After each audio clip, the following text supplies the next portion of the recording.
Good morning, everybody.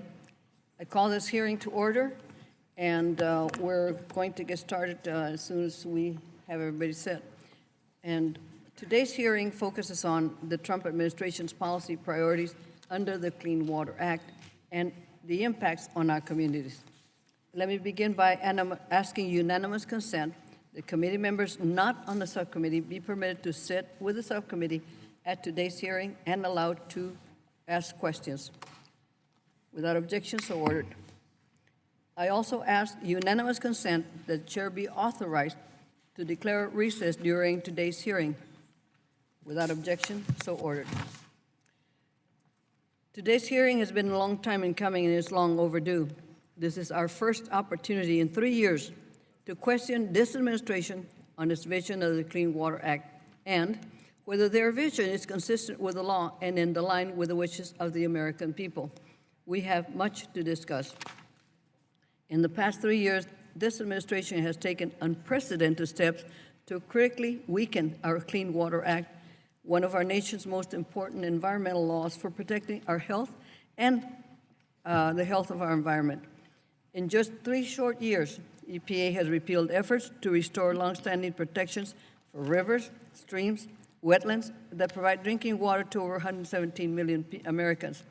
In just 3 years, EPA has proposed to eliminate Reagan-era protections on an estimated 50 million acres of wetlands, 2 million miles of rivers and streams, and over more than half of the remaining wetlands and stream miles in the entire country. In just 3 years, EPA has ground Clean Water Act enforcement to a standstill, imposing political influences on decisions when or if to enforce the law and rely on unproven and unquantifiable so-called compliance initiatives to make it sound like the agency is doing something. In just 3 years, EPA has attached foundational underpinnings of the 1972 Clean Water Act, including the longstanding federal-state partnership in co-administering the law, the backstop EPA veto authority, which ensures that projects with unacceptable impact to the environment cannot move forward, and the authority to prevent pollution from existing point sources. Finally, in just 3 short years, this administration has actively tried to eviscerate, undermine, and silence the scientific and technical expertise and effectiveness of the agency, clearly demonstrating that this administration's fear of science and its view that a weakened, underfunded, and understaffed agency is a compliant agency. As noted in the recent testimony of former Republican EPA Administrator Christy Todd Whitman, she stated, "Today, as never before, the mission of EPA is being seriously undermined by the very people who have been entrusted with carrying that mission out." The Trump administration has explicitly sought to reorient EPA towards industrial and industry-friendly interests, often with little or no acknowledgement of the agency, health, and environment missions. Mr. Ross, Administrator Ross, I'm glad you accepted our invitation to testify this morning, and I appreciate your being here. However, excuse me. Excuse me. However, as you can surmise, members on both sides of the aisle are frustrated by the seemingly disconnect between your actions and the missions of EPA. I can only imagine how much polluters love what you're doing. However, when 63% of Americans tell us that they're a great deal worried about pollution in drinking water, when 57% of American people worry a great deal about pollution in their rivers, lakes, reservoirs, and when hardworking Americans and communities of color say that they are more concerned about water pollution than any other time in recent history, something is clearly wrong. Today, your job is to answer this subcommittee and the American people why you think a weakened Clean Water Act is in the best interest of hardworking American families. Please don't fall back to the tired false choice of economy versus the environment. We can easily point to you both the Clinton and Obama administration where the economy was strong, as was our Clean Water Act protections. We will continue to protect EPA's stated mission. In this time, I'm pleased to yield to my colleague, the ranking member of our subcommittee, Mr. Westenberg, for any thoughts he may have. Thank you, Chairwoman Napolitano, for holding this hearing and thank you to our witnesses for being here to discuss EPA's initiatives under the Clean Water Act. In particular, I would like to acknowledge Assistant Administrator Dave Ross from EPA's Office of Water for taking the time to be here. And on the second panel, I'm glad to be able to welcome Becky Keogh, who's the Secretary of Energy and Environment for my home state of Arkansas. Water is obviously critical for life. We can't live without it, and I can't stress enough the importance of protecting our nation's water supply and quality, and how water policy shouldn't be about politics, but about applying the best science with the most common sense approach.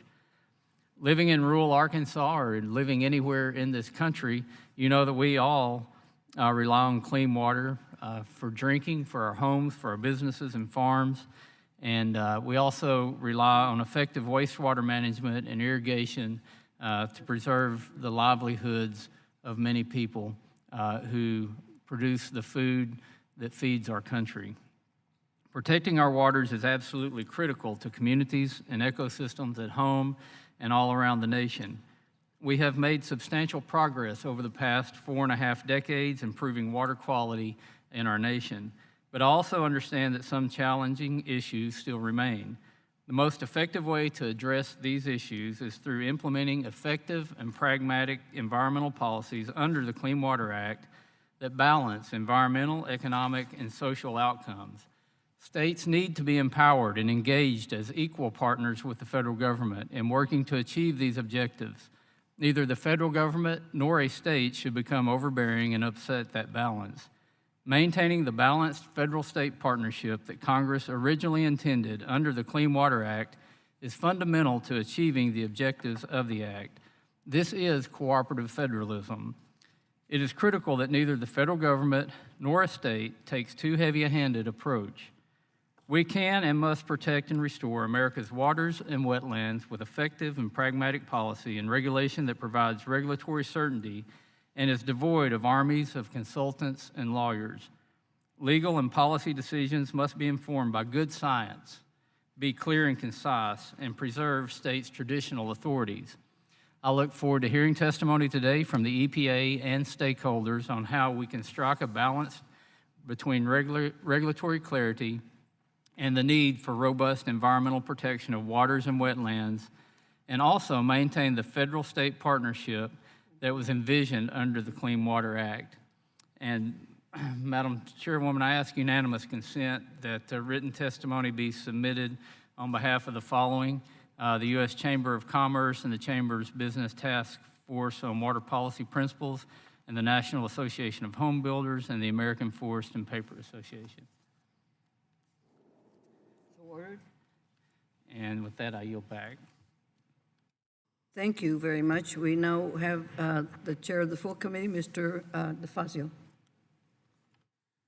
Thanks, Madam Chair. Long before I was in Congress, 1972, an overwhelming bipartisan majority and President Nixon agreed that the fact that Lake Erie was declared dead, the Cuyahoga River caught fire, and in my state, the Willamette River was an open sewer that we needed to do something about it. So, hence the Clean Water Act. We're now at a point where we're facing 21st century challenges to our clean water and also new challenges in terms of climate change and severe climate events. So, what was the reaction of this administration? Well, they're leading a campaign to dismantle the Clean Water Act. Historic, I guess, being pushed by the mining industry, oil and gas, small and large industrial polluters. They want to go back to pre-1986 Reagan-era rules. They want to roll back the scope of the waters that are covered. That would strip clean water protections for over 60% of stream miles and close to half of our remaining acres of wetlands. In the West, it would remove, they take out, and they've asked, should we remove all protections for intermittent and ephemeral streams? They're already proposing significant cutbacks, but, well, let's get rid of all of those things. Well, that would be 74% of the stream miles in my state of Oregon, would be unprotected, 87% in the state of California, 99% in the state of Arizona, 97% in the state of New Mexico, 96% in the state of Nevada, and a nationwide impact elsewhere. But I don't have time to go through every state and the impact, but every state, all Americans would be impacted by this proposal. In fact, look at this handy chart provided by this administration. These are the predicted impacts of their rule. Oh, minimal kind of stuff. Let's just go to down. Let's forget about the environment in the section in the middle. Let's just go to economic impacts. 404 permits and mitigation. Reduced ecosystem values, i.e. recreation, hunting, fishing, would be severely damaged. Oh, how about this one? Downstream inundation damages. Think of the broke federal flood insurance program, already in huge deficit, and the challenges that FEMA has. But hey, we're gonna make it worse. Don't worry about it. And then, we could just say, look over here under the 402 permits, greater drinking water treatment and dredging costs. Well, the states will do it. The states will do it. The states will clean up the water that came across the border from another state that's doing nothing about the filth going into it, and they'll pay for it, not the feds. And we're not going to make that other state clean it up. No. They can dump whatever they want in because it's an economic value to them, and it just flows over the border to another state. That state will just have to. If their people want to drink it, that's their problem. This is unbelievable. You know, I sat in this committee back during the Gingrich era, and we had a markup that went on for a week. It was embarrassing, and it was essentially what you people are proposing. That was Bud Schuster's darkest moment. And that bill was so embarrassing and so bad, that dirty water bill, that Newt Gingrich wouldn't even bring it to the floor. But you people have the gall to try and do all this stuff administratively, dismantle more than half a century of progress. I mean, this is unbelievable. I mean, I can go on and on about this. But, you know, rivers flow across borders, groundwater migrates all everywhere, and, states will take care of it. Well, the states are, pretty pressed. And, we used to help build wastewater systems. I was a county commissioner. We got an 80% federal match. Know what the match is today? Zero. And in fact, Trump has proposed to cut the very minimal amount of money that we use to assist the states in drinking with wastewater, and those systems are wearing out. The EPA itself says we need $270 billion in the next 20 years. And that doesn't even include new expenditures for resilience and climate change. I have areas where, these systems go underwater now regularly. We have to take care of those things, but what's the federal government gonna do? Well, the Trump administration's gonna cut federal partnership down to virtually nothing for everybody. And then there's been this horrible tragedy that happened in the Southeast. And the committee held hearings at the time, then we lost the House and Congress didn't do anything about it that was meaningful.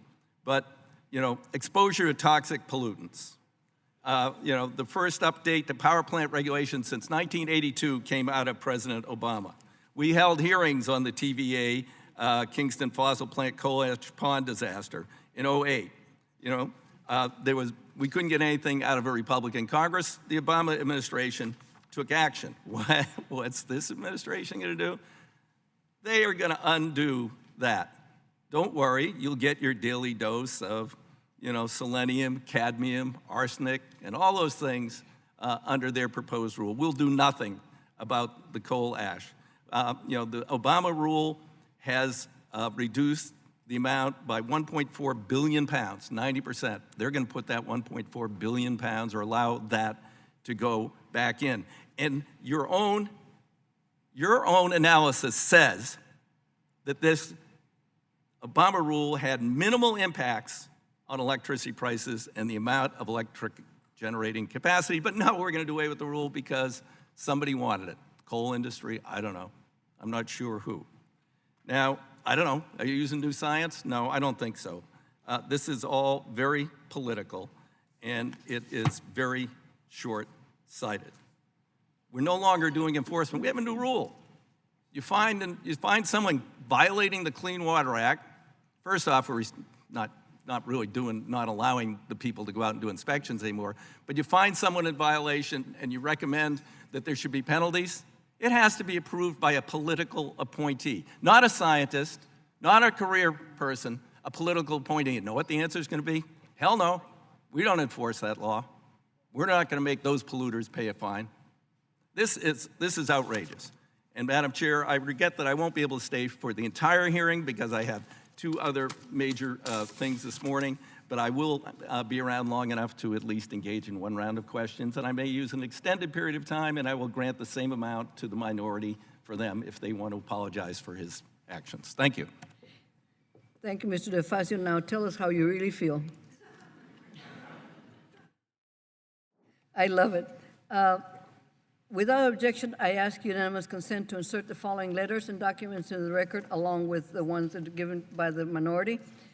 A series of oversight letters from this committee to EPA, some of the responses we've received thus far.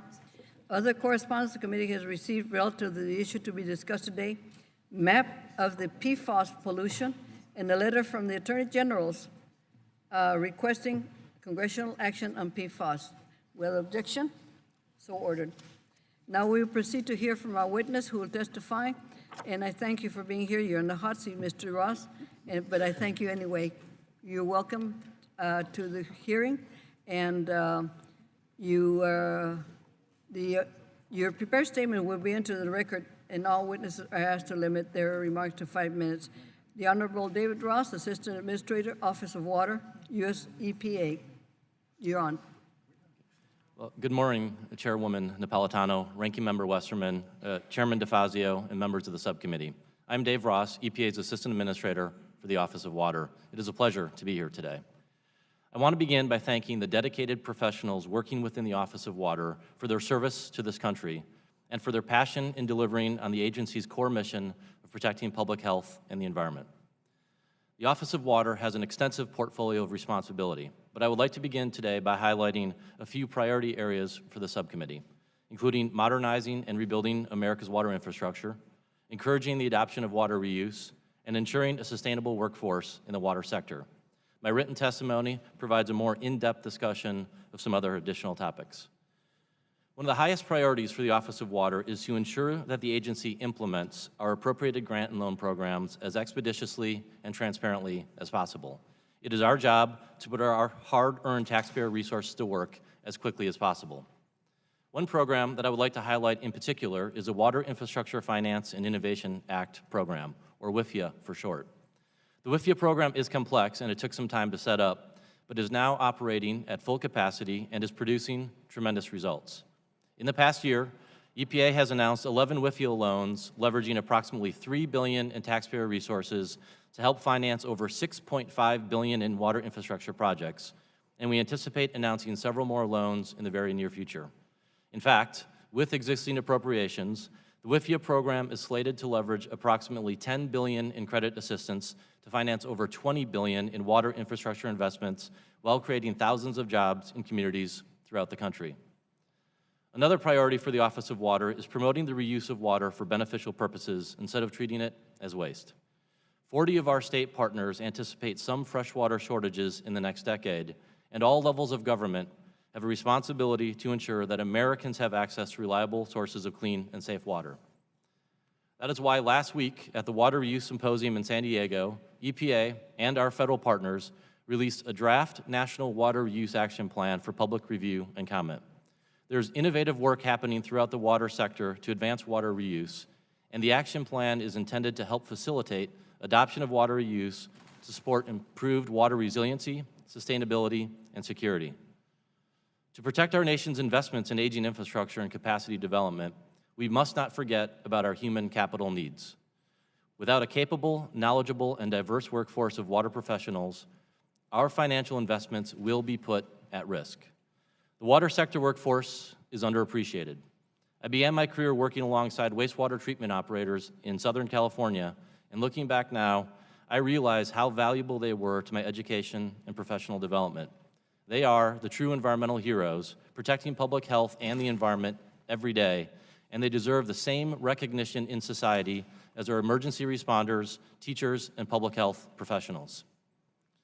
We know that more than 1/3 of our water and wastewater operators will be eligible to retire in the next 10 years, and technology is outpacing training. While this is primarily a state and local issue, I see an important role for federal leadership. That's why EPA is working with our federal partners to support water workforce training and development. For example, we are working with the Veterans Administration to provide information on water careers to disabled veterans and are exploring other collaborative opportunities with our military services. The country relies on this workforce every day, and it is imperative that we focus resources on supporting this critical sector. Finally, I want to conclude by describing my touchstone for addressing many of the complex regulatory questions facing the Office of Water. Determining first what the law is, not what we want it to be. Under our system of laws, an executive branch agency can only exercise the power that Congress delegates to it. The federal government has a poor track record in Supreme Court cases involving the Clean Water Act in which it was a party. For example, in the last 3 major cases, Sackett, Hawks, and NAM, federal positions failed to secure a single vote from any Supreme Court justice. That's almost impossible to do. That is why, under this administration, the Office of Water is focused on restoring the rule of law and providing regulatory certainty by starting with a robust analysis of our base legal authorities before deciding our policy positions. Members of the subcommittee, thank you for the opportunity to testify today. I look forward to answering any questions you may have. Thank you for your testimony, and we'll start with the questions with the panel. Chairman DeFazio, you're up first. Thank you, Madam Chair, for letting me go out of order because of my schedule constraints. Administrator Ross, in your testimony, you say that we're going to go back to those that existed immediately prior to the 2015 rule. So I assume that means the regulatory definitions from '86? Yes, that's correct. Okay. Are you familiar with all the criticism of a number of the groups that are supporting some of what you're doing of the rules in 1986, the arbitrary and inexact nature of those rules, which subsequent administrations, Bush administration, Obama administration, tried to fix? So we're just going to go back to this very confusing time and end up with that as a directive? Well, right now, our direction is to restore the rule of law, and the Obama 2015 rule, one, never went into effect in significant portions of this country. Several courts shut it down because the merits arguments that Okay, but are you going to try and write an interpretation? Because as of, back at that time, 1986, the U.S. Chamber of Commerce, the farmers, everybody's saying, hey, this is horrible. This is unenforceable, it's arbitrary, it's capricious, it's different everywhere. So the Bush administration tried, okay? Then the Obama administration tried. And now you're going to say, no, we're not going to do what the Obama administration did. We're just going to go back to 1986. Is that it? Or are you writing a new rule? Well, we're doing both. One, we're responding to 2 courts that have remanded the 2015 rule back to the agency as unlawful. Mm-hmm. At the same time, we're restoring the existing, and one court said the imperfect but familiar 86, 87 regime, and we are redrafting and proposing a new definition. You're out asking for comment. Now, your initial proposal says that ephemeral streams are out. So what percent is that of what's covered today? Do you know? Actually, we don't. We do not have maps that actually I think those maps do exist. The previous administration substantiated them. Scientists substantiated them. That's 18%. Let's try another one. Clean Water Act protections for intermittent streams, which are 52% of the nation's streams. How many miles of intermittent streams would lose federal protection? And are you asking the opinion that we should take all intermittent streams out? And I already told you the impact in a number of western states. 2 things. The last administration actually had the administrator, the deputy administrator, and the assistant administrator of water to testify and send letters to Congress saying that we do not have maps that show the Clean Water Act jurisdiction. I agree with them. As far as what our proposal is, right now we have drawn the line at ephemerals. Intermittents are categorically in, as opposed to the 86 and the 88 regime, where they're in if they satisfy the significant nexus. Well, actually, they did. The Obama administration did do an analysis. There were metrics. We have a document from 2015. but either you can't access the data, or maybe that's part of what got wiped out by this administration in trying to undo science. I don't know. All right, let's try one more. So let's go to wetlands. A lot of people care about wetlands, you know, including hunters, fishers, recreationists, everybody. So what percent of our wetlands would be eliminated from Clean Water Act protections under your proposal? Actually, we also do not know that as well, because the So, prior okay, wait a administration- I agree. minute. So you're proposing to undo protections on intermittent streams, ephemeral streams, and wetlands, and you don't know what the impact of what you're proposing would be.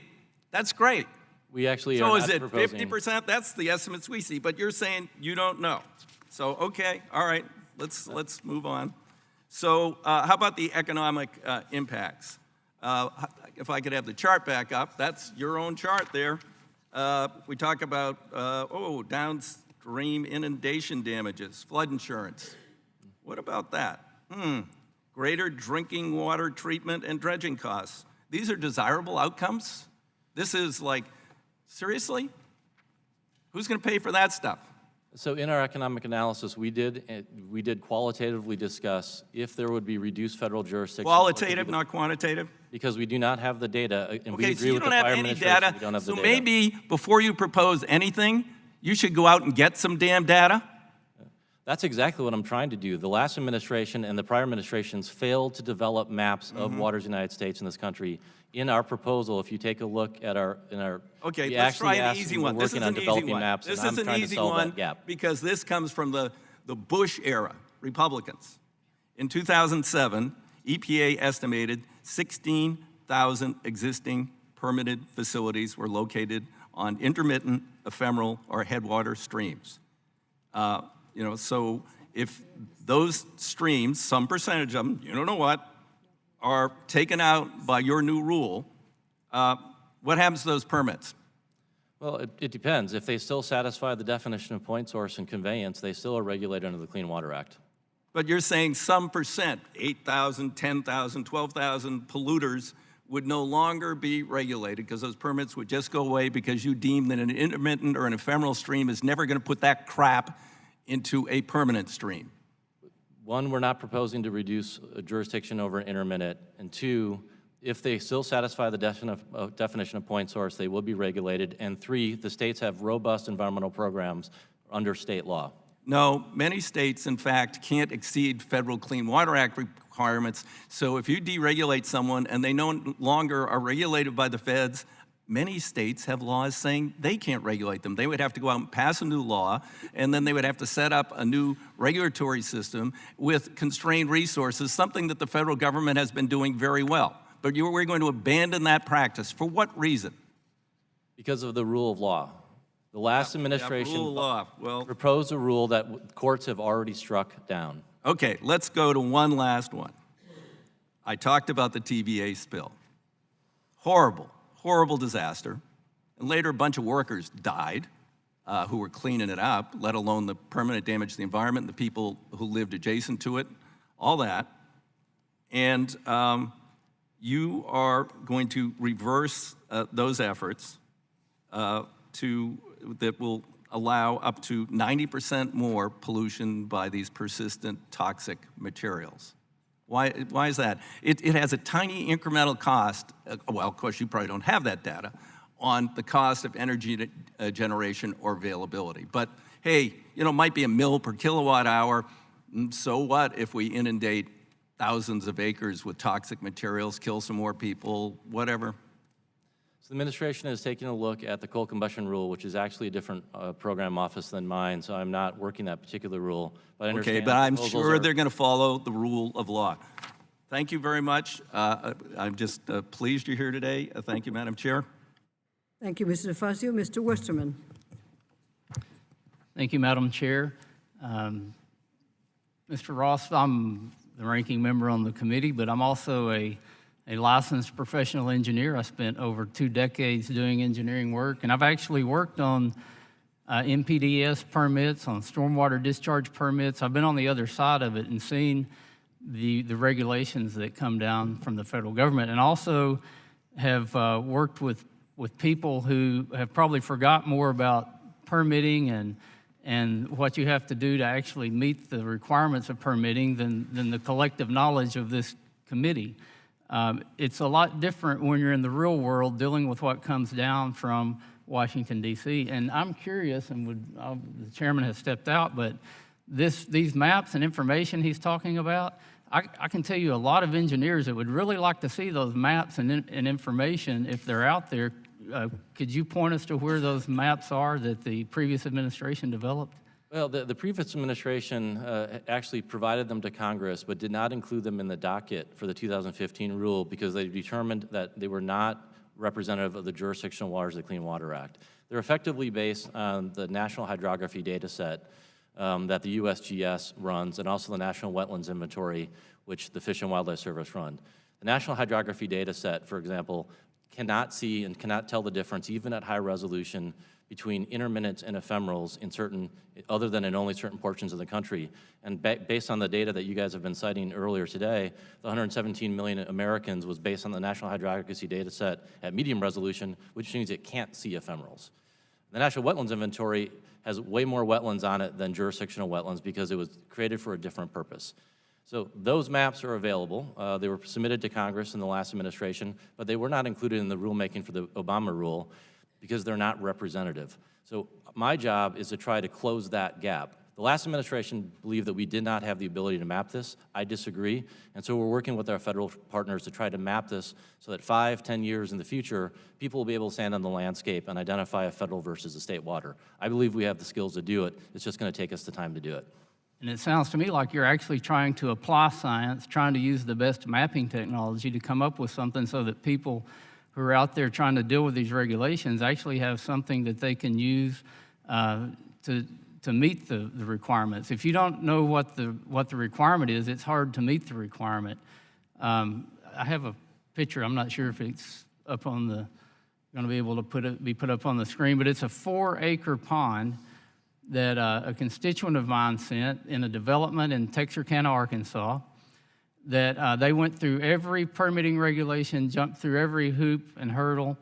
They built the pond for retention water. It did a remarkable job of improving the environment in this area. But now the Corps of Engineers has come back. Here's a picture of the pond, and told them that they either have to pay $340,000 of mitigation credits or remove this dam. That's not something they knew on the front end. So I applaud the administration for trying to put some sanity into these regulations so that people know how to deal with them. How will the new WOTUS definition provide some clarity and end years of uncertainty over where federal jurisdiction begins and ends? Well, first and foremost, we started with the touchdown. We took a look at the case law, the Supreme Court guidance, to try to figure out where would the scope of our authority began and ends. And so with that, my job is to protect the Clean Water Act. And if we continue to drop regulations that push the constitutional envelope of our authority, at some point a court is going to declare the definition of waters in the United States incapable of definition.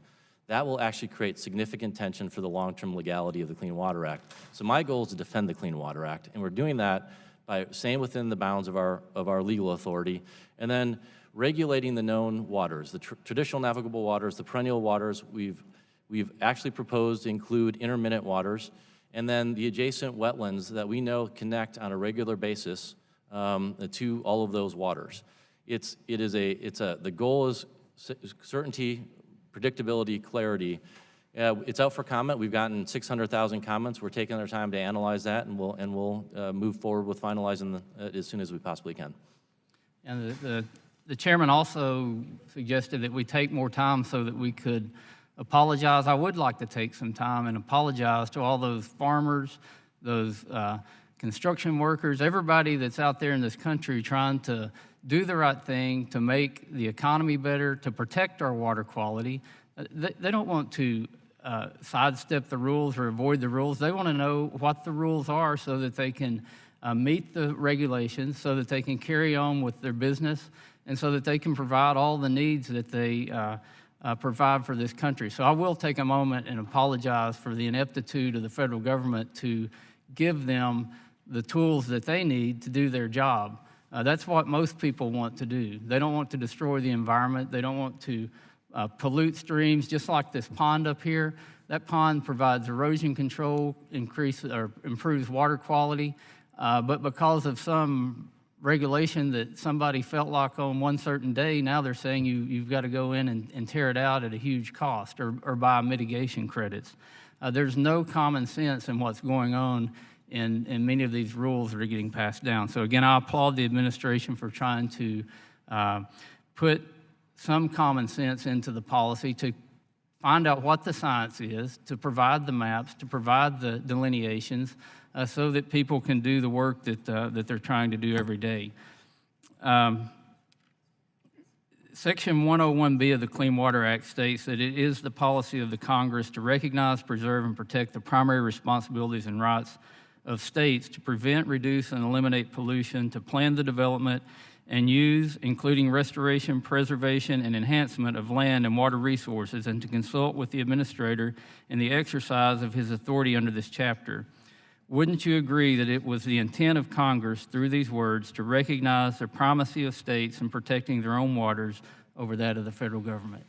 I agree. I think that has been lost in the federal government in the past several decades. Do you think the states understand the water issues in their areas better than the federal government can understand those issues from afar? I've had the honor of working for 2 different states and 2 different parts of the country, very dry in Wyoming, wet in Wisconsin. When I left this city and went to work for the states, I had a misinformation and misbelief that people in DC knew the resources best in the landscape. I was wildly wrong. It wasn't until I went and worked for the states that I recognize that they know their resources best. They know how to manage the resources best.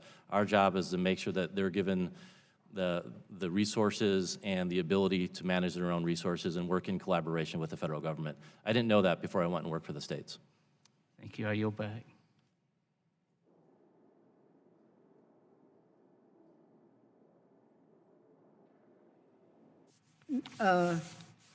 Okay, Assistant Administrator, as a follow-up to your statement, if I take your statement on the need for additional maps on the status of streams and wetlands at face value, then why would you propose to move forward on a proposal to change that jurisdiction before you have that data?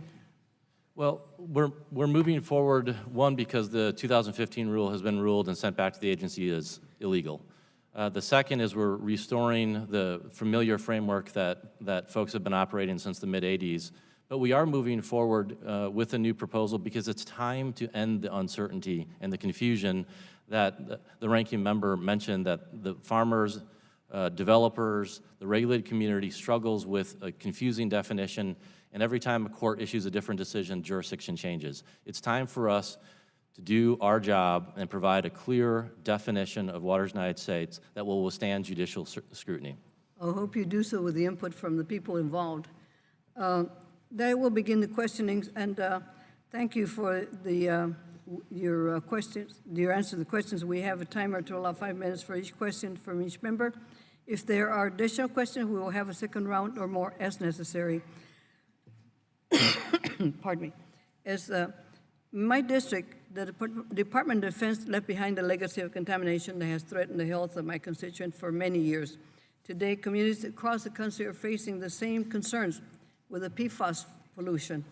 EPA's PFAS Action Plan recognizes the adverse health effects from exposure to this legacy contaminant.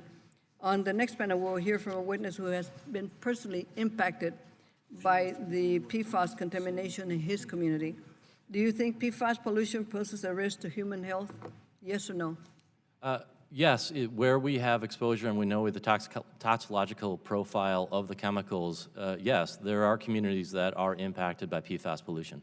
Do you agree that a multifaceted effort to reduce additional releases of PFAS chemicals and cleanup of those already in the environment are necessary to limit the exposure to these pollutants?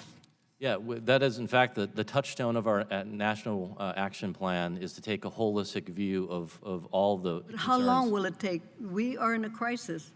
Well, we're actually moving quickly on, one, it's the first action plan across multimedia offices that the agency has ever developed, and it's a holistic approach that grapples with both the chemical entry into the market, the cleanup, the liability associated with it, the water quality standards, the science. Have you science done the needs to close standards gap. yet?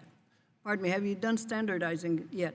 Well, we have, in the PFAS action plan, we committed to developing a certain set of rules, and for example, in the Safe Drinking Water Act, we are moving forward with a regulatory determination process for PFOA and PFAS, PFOA, PFOS, it's hard to say those. And so we committed to getting that done by the end of the year, and we're still on schedule. Before the end of the year, I hope to receive some information on that, sir. It's very important. I'd like to jump to your letter dated September the 16th about EPA's draft National Water Reuse Action Plan released on September the 10th. And we've discussed that. I'm passionate about water reuse and innovative technologies so that the communities can reuse the water, they clean it up, especially in places like California where resources can be scant. And I appreciate your agency is doing to move the ball forward. But can you describe your administration's water reuse action plan seeks to discourage? It seeks to discourage the development and implementation of new technologies and practice to promote water reuse. And how are you working with other federal agencies such as the Bureau of Reclamation, who has a long history of water recycling with their Title 16 program, the Water Recycling Program? Well, I want to thank you for your interest and your leadership on water reuse.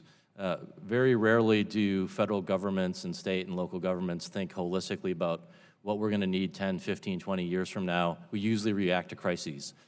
The National Water Use Action Plan is designed to make sure that we have a sustainable source of new supply of water 5, 10, 15, 20 years from now, rather than reacting to a significant drought, for example. We are working in collaboration with our federal government. In fact, when I announced the National Use Action Plan, the Bureau of Reclamation Commissioner was with me, Department of Interior was with me, the Department of Energy, Council on Environmental Quality, Department of Agriculture. It was a broad effort across our federal family to work with our stakeholder engagement, and so the federal family is fully invested in this effort. Would we be able, this committee be able to find out what the outcome of that collaboration is?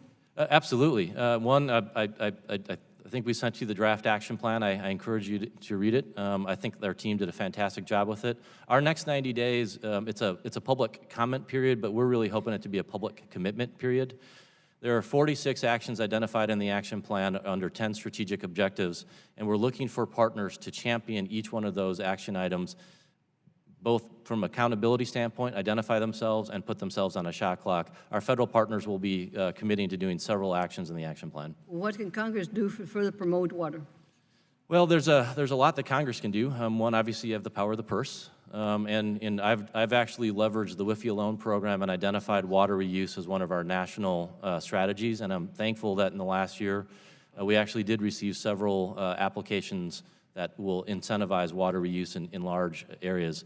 But it's also helping provide resources to rural America, where large communities have the resource and the tax base to go after ratepayer. Small rural America struggles with water resources, and I think Congress needs to spend some attention thinking about rural America. Thank you very much. I now recognize Mr. Bost. Thank you, Madam Chairman. First off, let me start off, Mr. Ross, by saying that I don't think there's anybody on this dais or in this Congress that wants to ruin water for our children and our grandchildren. I think what you do is good, but I think whenever you made the statement, what you wanted to do was follow the law that is produced by Congress and implement it correctly with the best science possible, and that's what we want to see. That being said, in drafting regulation, the agency estimates avoiding costs of up to $340 million. You know, I've met with several stakeholders in my district about the 2015 water rule. The most common concern expressed was the haphazard way the rule was applied and potentially direct cost associated with permitting. And it didn't matter whether it was farmers or it was other businesses, but the other concerns are impact the rule has on the economic activity and investments overall. In my district, aggregate providers indicated that in addition to their own direct costs, the rule was suppressing building and investment by their own customers. shouldn't the agency require to conduct more rigorous economic analysis of their proposed rules to include impacts on jobs and the economy overall? Well, yeah, the answer is yes. Under the Executive Order 12866, we actually do take a look at the broad economic consequences of our proposed rule. And so in our Step 2 proposal, for example, we did go after, to the best we could, because of some of the questions we were talking about earlier, we lack sort of the mapping capability to watch changes in jurisdiction. But we do take into account economic impact into our rulemakings, and we have a several hundred-page economic analysis that gets into that that we can share with the subcommittee. Okay, and those are the important things that we need to know as we move forward. But let me tell you that as a member that spent 20 years in the state legislature as well, and watching the states try to implement their own rules, actually having to get a discharge permit, they said just for recording purposes, but then later came back and putting on businesses that could not afford it $5,000 and $10,000 discharge charges through the state. Every time we turn around, whether it's a small business, a medium business, a large business, whether it's agriculture, whether it's aggregate, or whatever the business might be, the problem is they never really know what's expected of them, and we keep moving the goalpost every time we turn around. Now, I said from the start that the concerns that I have is that I want clean water for my children and grandchildren. That being said, your job is to do what you brought up earlier while you were trying to explain, and that was it's the rule of law created by us, not by you. I think that the previous administration tried to go above and beyond that, and not the rule of law, but the rule of administrative rule, to try to implement their own ideas without coming through Congress. If a member of Congress has a problem with what you're doing, and you can, and they can say that, well, they're following the law, and they're not happy with the level of that law, then we need to get that done, not you. I am very impressed with your ideas of what you're proposing to do and how you're moving forward, and the idea of allowing people who are making investments in this nation, whether it's a farmer or whether it is a customer that produces, or a company that produces widgets, whatever that widget may be, that they at least know the rules of the game as they go in and know that the goalpost can't keep getting moved. And that was the problem with this rule, and it has been for many years, because it got to the point that we were feeling like, the general public was feeling like, that the EPA wanted to control the drops of water running off my cap when it rained. I believe that it is very clear what the law is, and I think you're doing a fine job, and thank you for your time. And with that, I yield back. Thank you. Thank you, Mr. Bost. Ms. Mercasile-Power, I'm sorry? Okay, thank you. Ms. Mercasile-Power, you have the floor. Thank you. Good morning, Mr. Ross. I represent the southernmost district in the state of Florida, Florida Keys. The Everglades is a huge part of my district. And as you probably know, the Everglades are crucial for all of Florida. The health of the Everglades is essential for our economy, for our health, and for our wildlife. The Everglades also naturally filters out toxins and harmful nutrients like phosphorus. Higher levels of these pollutants lead to toxic algal blooms, countless dead fish, and red tides. The Everglades, clean water from the Everglades also provides clean drinking water for more than 8 million Floridians alone. Now, the Florida delegation has been working closely together on a bipartisan basis to push forward Everglades restoration. We recognize the importance of these wetlands, and it seems that now the administration, after having adjusted its budget request for Everglades restoration to the full $200 million, which I requested, it's beginning to recognize their importance too. But what's very difficult to understand is that the administration's actions are in conflict with each other. On the one hand, it says that it wants to fund Everglades restoration, and then on the other hand, it's working to rewrite regulations to make those protections even weaker for our water in Florida. So either the Trump administration and the EPA care about Florida or they don't. So under your position, and I quote this, under cooperative federalism, those waters not covered by the Federal Clean Water Act would be addressed by the individual states. We saw what happened back in 2016 under the previous governor, his administration. What they did was the Florida Department of Environmental Protection updated its regulations to permit more toxic chemicals to come into the water. And I have some images that I would like for you to take a look at. I don't know, have you seen the toxic algal blooms? This is 2 years after the governor actually eased the regulations permitting more toxic chemicals to be released into the water. And I heard you talking about economic impact. We had to close several businesses along both the east and the west coast of Florida. 15 people ended up in the emergency room. We saw images of thousands of dead fish, dead manatee, dead dolphins. We continue to work on this issue. So if I hear you correctly, you're saying that you want to leave it up to the states to regulate their own waters, right? Is that correct? Actually, both federal and state regulation, depending on Both the federal wastewater. and state. Can I ask you what you are currently doing? How are you working closely with the Army Corps into how you regulate those toxins that are coming into Lake Okeechobee that have caused these green-blue algal blooms Yeah, to be actually, released? so we are working very closely with the Army Corps of Engineers. I've talked to Artie James and Mr. Fisher specifically about this, working in partnership. Our teams have been down actually touring Lake Okeechobee with NOAA When was that, balancing. Mr. Ross? Earlier this year, I sent my principal deputy down to actually take a tour of Lake Okeechobee. And have you formed a plan of action here? We're actually working, well, there are a couple of things that we're doing. One, we're working with the state and working with the Corps to try to figure out the lake levels associated with, how do you actually grapple with the lake levels and discharges. There's a plan in place and working with the Department of Agriculture. And what about regulating the pollutants that are coming into the lake? Well, so some of that is non-point source pollution that's outside the scope of the Clean Water Act, but in that, I'm actually spending a lot of time and energy on excess nutrients in surface water. It's one of our, we have our regulatory tools and total maximum daily loads and all those enforcement tools, but we also need to do a better job tapping into our creative market-based mechanisms. And so over the course of this year, I've developed a policy to If you could incentivize provide that market-based plan for mechanisms. me, I would really appreciate it. I'm almost out of time. I'd be happy to. One more question that I had for you. In South Florida, we have wet and dry season, as you're aware, and during some dry seasons, which of course fluctuate year by year, significant portions of the Everglades dry up. And I'm deeply concerned that the administration's actions will leave much of the Everglades without the Clean Water Act protections.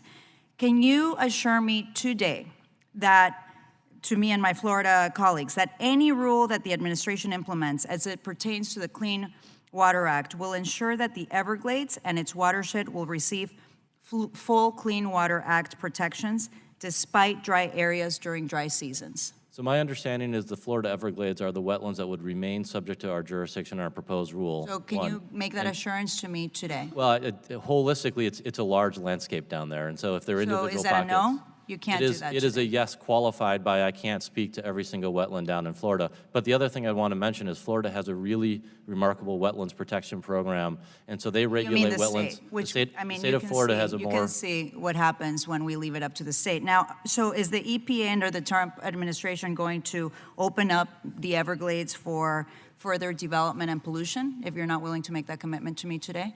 I have no plans to open up the Everglades for further development, but that really is a local and state issue. Thank you. Thank you, Ms. Mercosur-Powell. Mr. Palmer, you have the floor. Thank you, Madam Chairman. First of all, Mr. Ross, I want to go back to the question about mapping, and I'd like to know, is it possible to use maps for regulatory purposes? So right now, the NAHD Plus and the National Wetlands Inventory are not used for regulatory purposes. And in fact, we can submit significant letters from the last administration saying that. In fact, EPA published a blog in 2014 saying they cannot be used for regulatory purposes now or ever. The last word I don't agree with. I actually think we can improve these maps and use them in the future, but we have work to do. So you think you could use maps like the Natural Hydrographic Data Set and the National Wetlands Inventory, those type maps for regulatory purposes, or particularly for jurisdictional determinations? We use them, the Army Corps of Engineers uses them a little bit as desktop tools as they go out into the field before they go do their field verification. So they're useful tools as desktop before they go out, but actually making decisions based on those maps, no, they are not designed to do that. And they have never been designed to do that. Are they complete? Are these Nope. dated? They're not? They're not complete.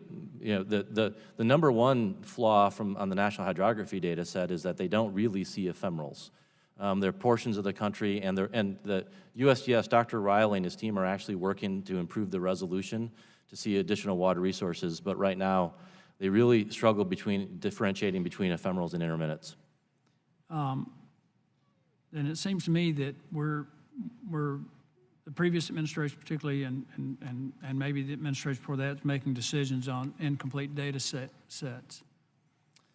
Well, actually, the last administration decided not to use those maps as part of their rulemaking. They specifically did not use them and did not put them in the docket. Okay, that's what troubles me, is we heard a very impassioned, you received some pretty impassioned questioning from the chairman.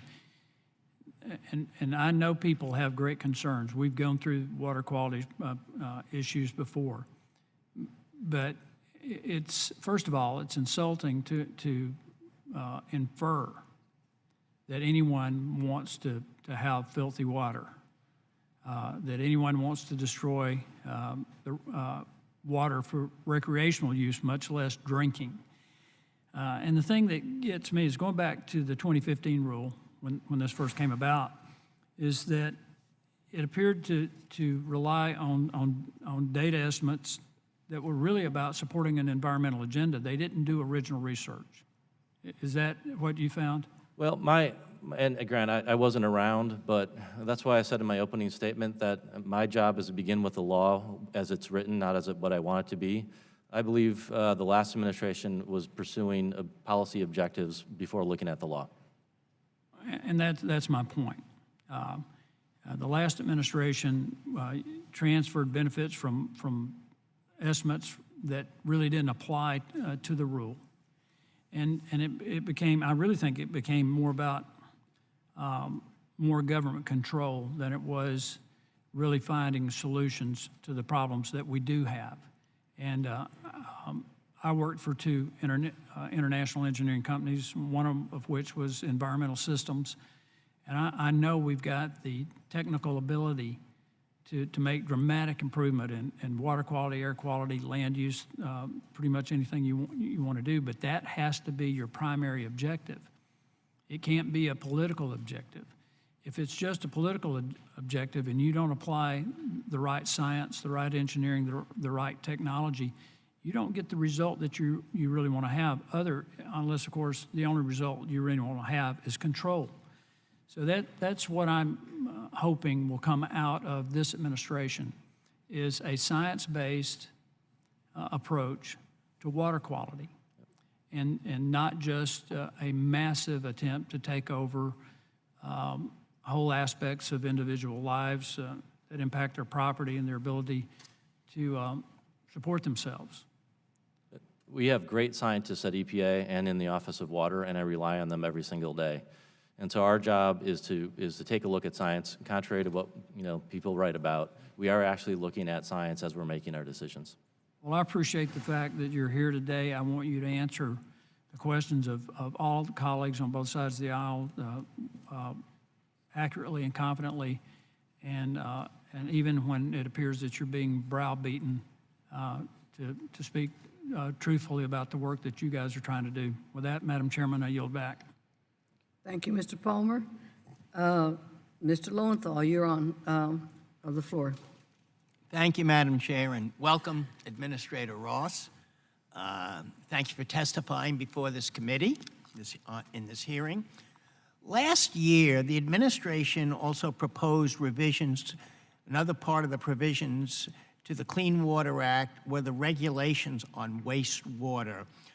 This blending proposal could allow for the discharge of untreated sewage into our waterways. We've seen in my district, which is a coastal district, and we've seen the results of this, what I consider misguided approach. During times of heavy rain, wastewater systems have failed, which results, then when when we allow for this weeks-long closure of our beaches and our waterways, which have to be done in order to protect the public from untreated, contaminated sewage. You know, in 2005, EPA withdrew a similar proposal, in part because of the lack of evidence that blending will not adversely affect the environment or public health. Are you aware of any new analyses of the public health or the environmental impact of blending? The team has been done extensive stakeholder outreach and is gathering the additional information. And let me be clear, we're not talking about discharging raw sewage into the waters of the United States or in other waters. That is not what our policy proposal is about. In fact, you put your finger on the real issue is in wet weather events, if you get too much flow through secondary treatment, after the grit screens and the primary clarifiers into secondary treatment, we primarily rely, most places, on bugs. Too much water will blow out those bugs. If you don't manage that, then the actual real environmental concern that I have is that you blow those bugs out and then you don't have the wastewater treatment system up and running. And so what we're trying to grapple with is how do systems manage the secondary treatment in a wet weather event such that they don't blow out the bugs? But you're also, we need to know, do we know how many treatment or publicly owned treatment works engage in this process of blending? And are you going to gather that? And are they monitoring? Because you said it's not, we're blowing out sewage. Are we monitoring, EPA, the presence of pathogens in these blended? And could you give us that data? Yeah, so one, I don't have the data with me, and I know the team is looking at it, but what we really do in most circumstances where the states have authorized blending, and a lot of times the states are the ones here are the permitting authority, if they are protecting the bugs, they bring the water back into the disinfection system that takes care of the pathogens. So when they blend it back in before it gets discharged, it does get disinfection. Well, you know, my concern is not to find some magic bullet like blending. We're really talking about investment. Too many cities have decades-old treatment infrastructure. Their capacity hasn't kept pace with population growth. But these investments depend upon federal support. Earlier, you talked about the successes of the WIFIA program, and we also have the State Revolving Fund program. Both of those are the backbone of our water infrastructure investment. What I'd like you to explain to me is why this administration has proposed severe cutbacks to both those programs. Well, there are two answers. One, I think in the administration's proposals on budgets, they're trying to balance, you know, kind of the budget fiscal responsibility, and some of the you know, the budget cuts they're proposing were to rely more on the states and the management of So you're state saying resources. rely more on the states, and so increase or allow the states to propose these blending programs rather than provide the infrastructure, because this is an old, and in many cases, infrastructure that really needs rebuilding. And you've talked about the successes of these programs. Yeah. So two things. One, my job first and foremost is to spend the money that Congress appropriates as intelligently, as appropriately as possible. So I get appropriations, and our job is to wheel the money out, the grant loan programs. But on the blending issue, that's actually one of the questions is right now, because there's a different regulatory regime across the country because of an Eighth Circuit decision called Iowa League of Cities. There are different rules at play depending on what state you reside in. That's not regulatory certainty for the regulated community. And what happens is there are the entities that may have to be forced to run water around to protect their bugs are faced with some kind of contingent liability, and rather than, they actually have to think about upgrading their facilities through huge capital investment rather than thinking about managing the episodic overflow. So if you're talking about infrastructure investment, it's actually, this is a more efficient way to go after it. It may be a more range, and my time is up, but I would like to point out again that we're talking about when treatment facilities cannot handle, because of the peak flow of wastewater, and rather than investing in infrastructure, the administration is proposing cutting infrastructure investment. Thank you, and I yield back.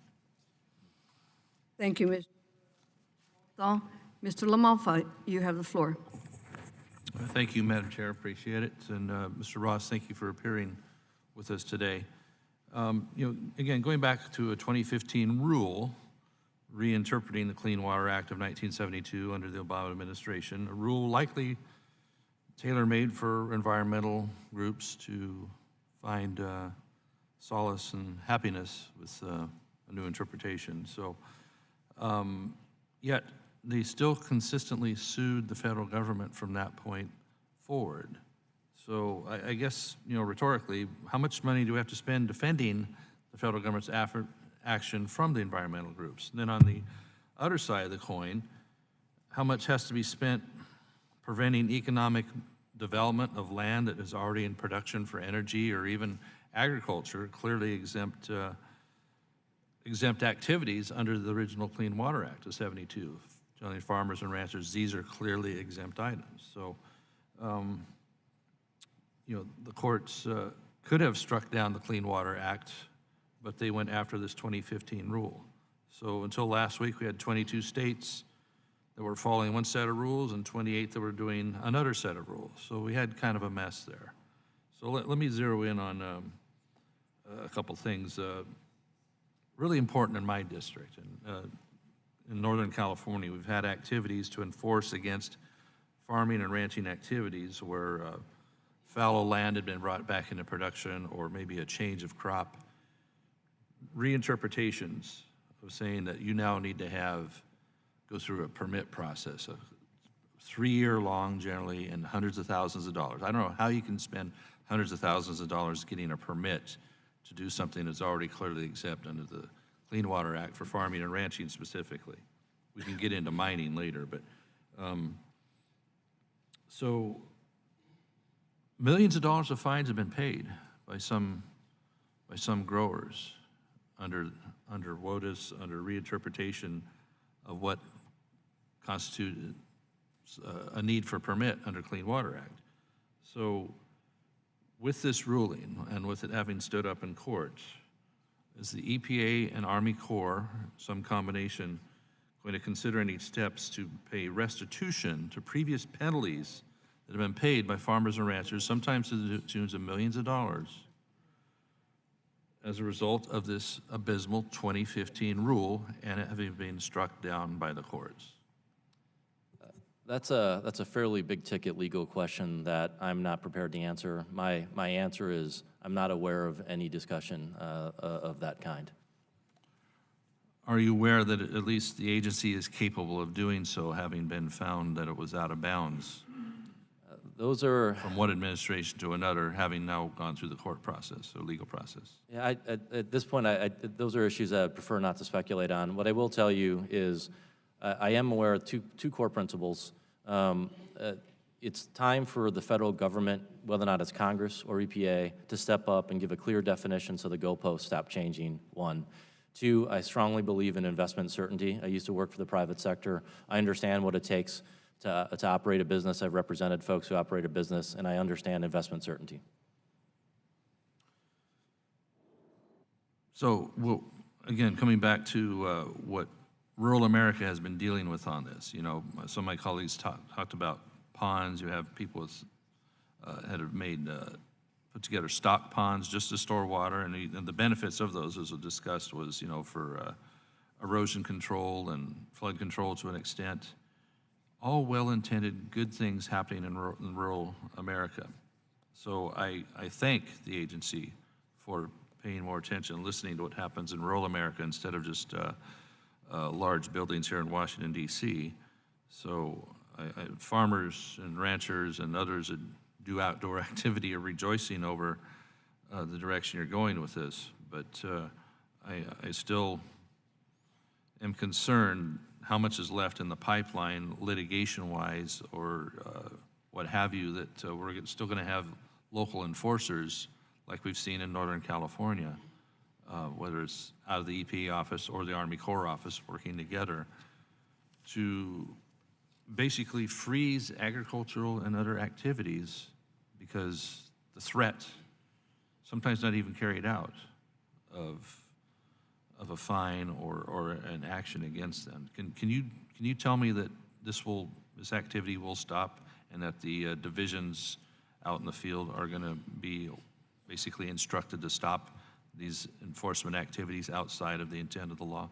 Well, as a former prosecutor for a state, I can tell you that when I talked, it carried a significant chilling effect. We will continue to implement our enforcement programs under the Clean Water Act. We have a robust enforcement program. But our job is to take a look at what the law requires before you make an enforcement decision, and I can guarantee you our teams are doing that. Yeah, I thank you for that, because again, it is about enforcing the law as written and achieving the goal of doing activities that do help keep the water clean. So with that, Madam Chair, I yield back. Thank you. Thank you, Mr. Duff Malfa. Mr. Carvajal, you have the floor. Thank you, Madam Chair. Welcome, Administrator Ross. For the past 2.5 years, the administration has focused on an outdated 20th century energy policy to meet the needs of the 21st century. From issuing misguided executive orders promoting dirty fossil fuels, increasing oil and gas extraction, and fracking on public lands, and proposing draconian cuts to agencies like the EPA. The administration has put corporate interests above the health and safety of our communities. One of the largest cuts to the EPA budget is to the Oil Spill Prevention, Preparedness, and Response Program. How can we expect to maintain proper oversight and guard against future oil spills like my district has seen time and time again when this program is facing significant cuts?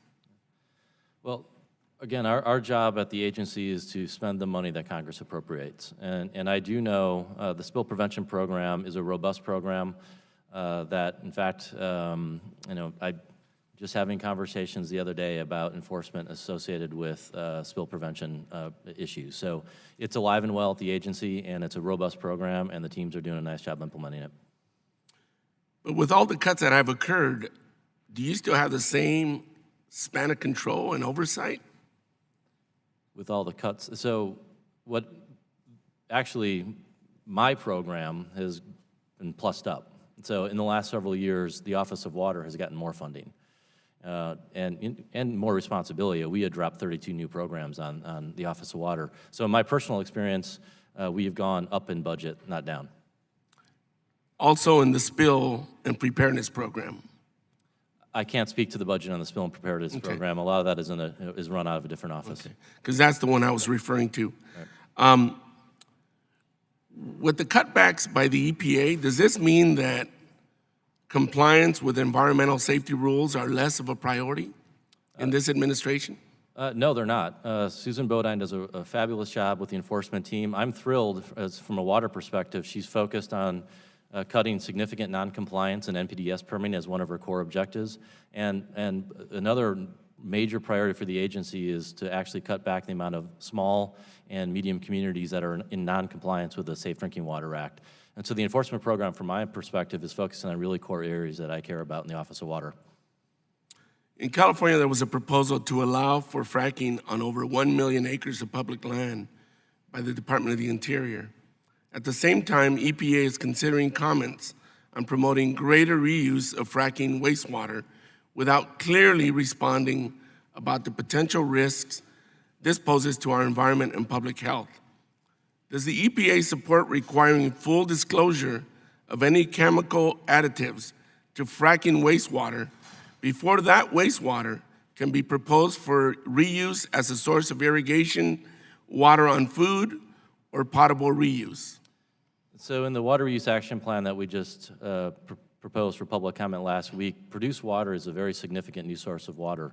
And we have a very long section in there to describe called fit for purpose.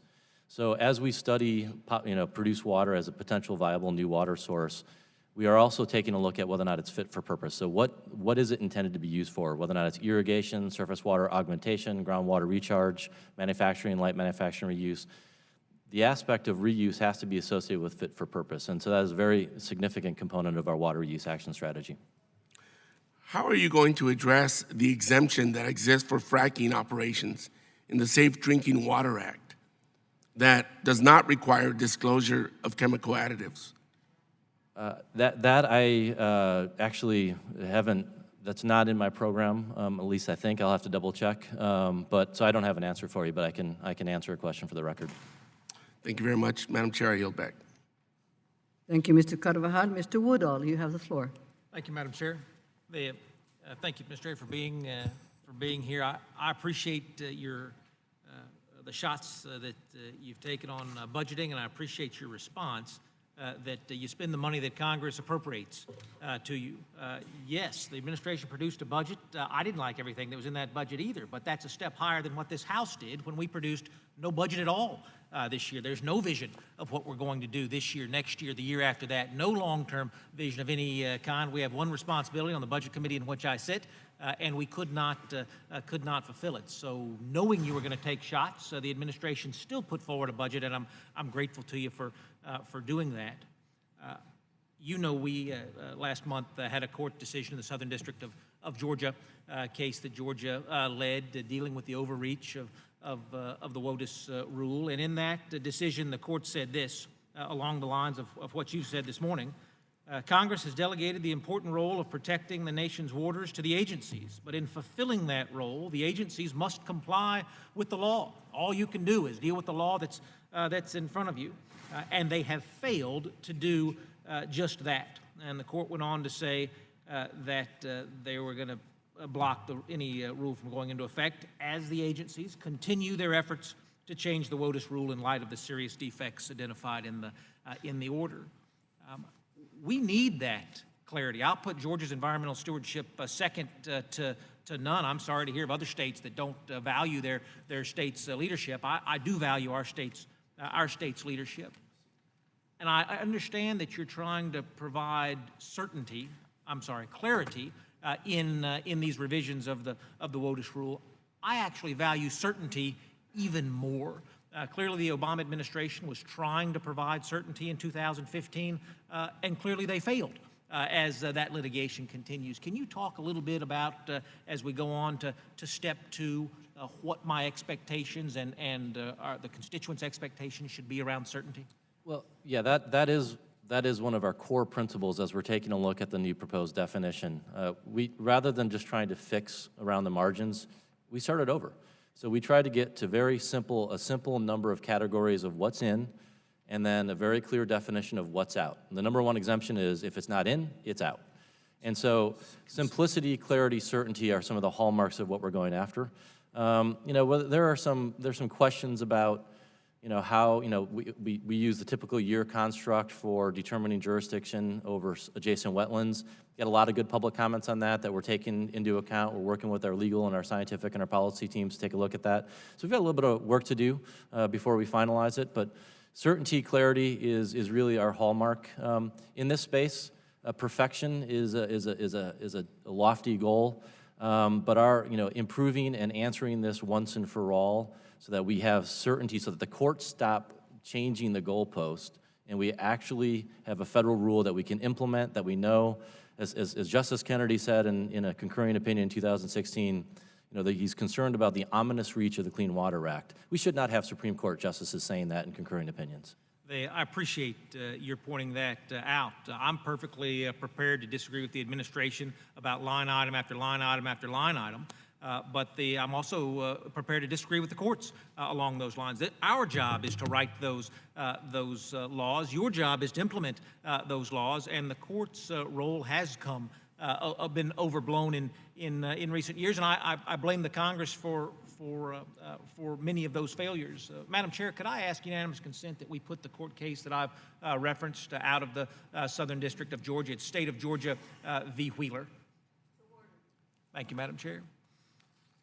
I regret that you're not going to be here after the second panel testifies, because I suspect we're going to hear some concerns that you have very rapid responses to, and the timing won't be there. But I would tell you that as I see you're narrowing the scope of the enforcement responsibilities to comply within the four corners of the law, I expect you to be able to do a better job with equal resources or more resources as you narrow that focus on which the agency is targeting.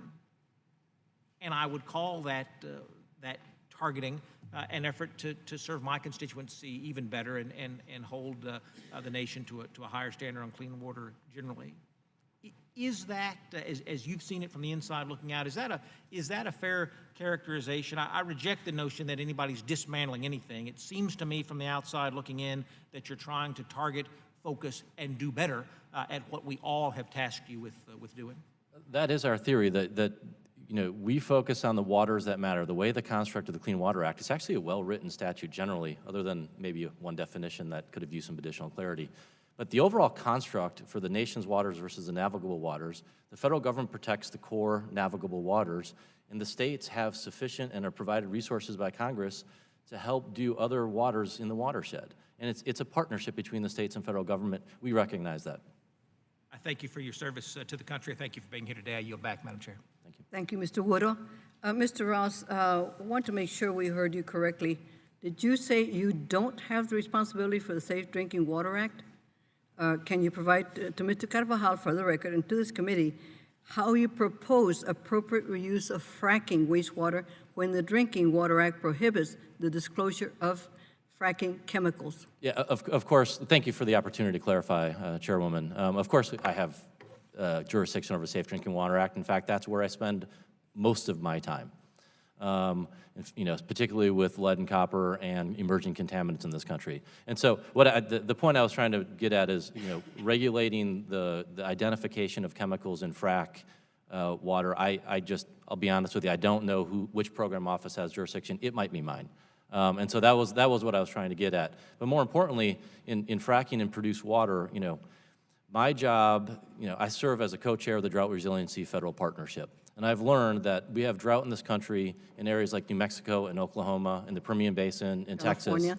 Texas. And so that also happens to be where we have a lot of produced water. So it's our responsibility, our obligation, rather than locking that resource into the ground and deep water injection and never using it, is to take a look at water reuse for the drought-starved portions of the country. And that's really my focus. How can you do that without knowing what the chemicals components are? Well, that's why I was mentioning the fit-for-purpose reuse. There's a fit-for-purpose technology-based assessment that will go into as we look at reusing produced water. For example, augmentation for surface water flows for aquatic life. No, we're talking about fracking water. Yeah, well, yeah, but that water, when it comes up, before it gets reused for whatever purpose you're talking about reusing it for, we'll take a look at the end use. Is it irrigation, you'll take a look at what are the chemical constituents in it. So that's what we mean by fit for purpose. You'll take a look at what's in it before you use it. Well, hopefully we'll be able to get a very clear definition, because I understand that the industry will not allow to disclose what components they have, what chemicals they have in that water. Mr. Delgado, you have the floor. Thank you, Chairwoman. Thank you, Mr. Ross, for being here. You just testified that you spend most of your time dealing with the Safe Drinking Water Act, and you also referenced emerging contaminants. I want to focus the questioning in this arena. You testified earlier that PFAS, PFOAs are a risk to human health, correct? Yes. And these risks would include things like autoimmune disorders, cancer, kidney disease, thyroid conditions, correct? Yeah, so for the chemicals that we have the toxicological profiles on, yes, those are some of the health concerns that we have identified. You would agree those are very serious conditions? Yeah, for the people who are exposed, yes. And you would agree that we should take some pretty important, critical steps to get in front of those conditions? That is why we have developed the National Action Plan, to get out in front and answer the scientific questions where we don't know the answers, and to begin the process to grapple with the chemicals that we do know about. And on that plan, do you intend to issue a maximum contaminant level? Well, the process that I have to follow is the Safe Drinking Water process established by Congress in 1996, and it's a multiple-step process. The first step in that process is to issue a regulatory determination. We've committed to doing that by the end of the year, and the teams are on pace to do that. I don't know if I heard an answer to my question. My question was, when you issue the plan, do you intend to detail an MCL? If I say right now we intend to do an MCL, then I've determined the outcome of the rulemaking, and I will be challenged as not having an open mind. So I'm following the Safe Drinking Water Act process that Congress established for me. The first step in that process is to do the regulatory determination. Do you think that there can be a scenario where you complete that plan, and that plan is viable and has merit in the absence of an MCL? In the absence, I guess You're suggesting that you can go through this whole process and ultimately not land on an MCL. that is the process that Congress established for us. And what I'm saying is we go through the process, we rely on the I'm sorry, science. when you say that the process that Congress has established is you can go through this exercise and ultimately conclude we're not in a position to state what the maximum contaminant level is? So the agency has done multiple regulatory determinations for a variety of chemicals over the years. When they move forward with a determination as a positive regulatory determination, meaning that there's an occurrence at a level that we can see, there are health effects at levels that we're concerned about, and there's something that the federal government can do about it to regulate the three primary core considerations we do in the Safe Drinking Water Act.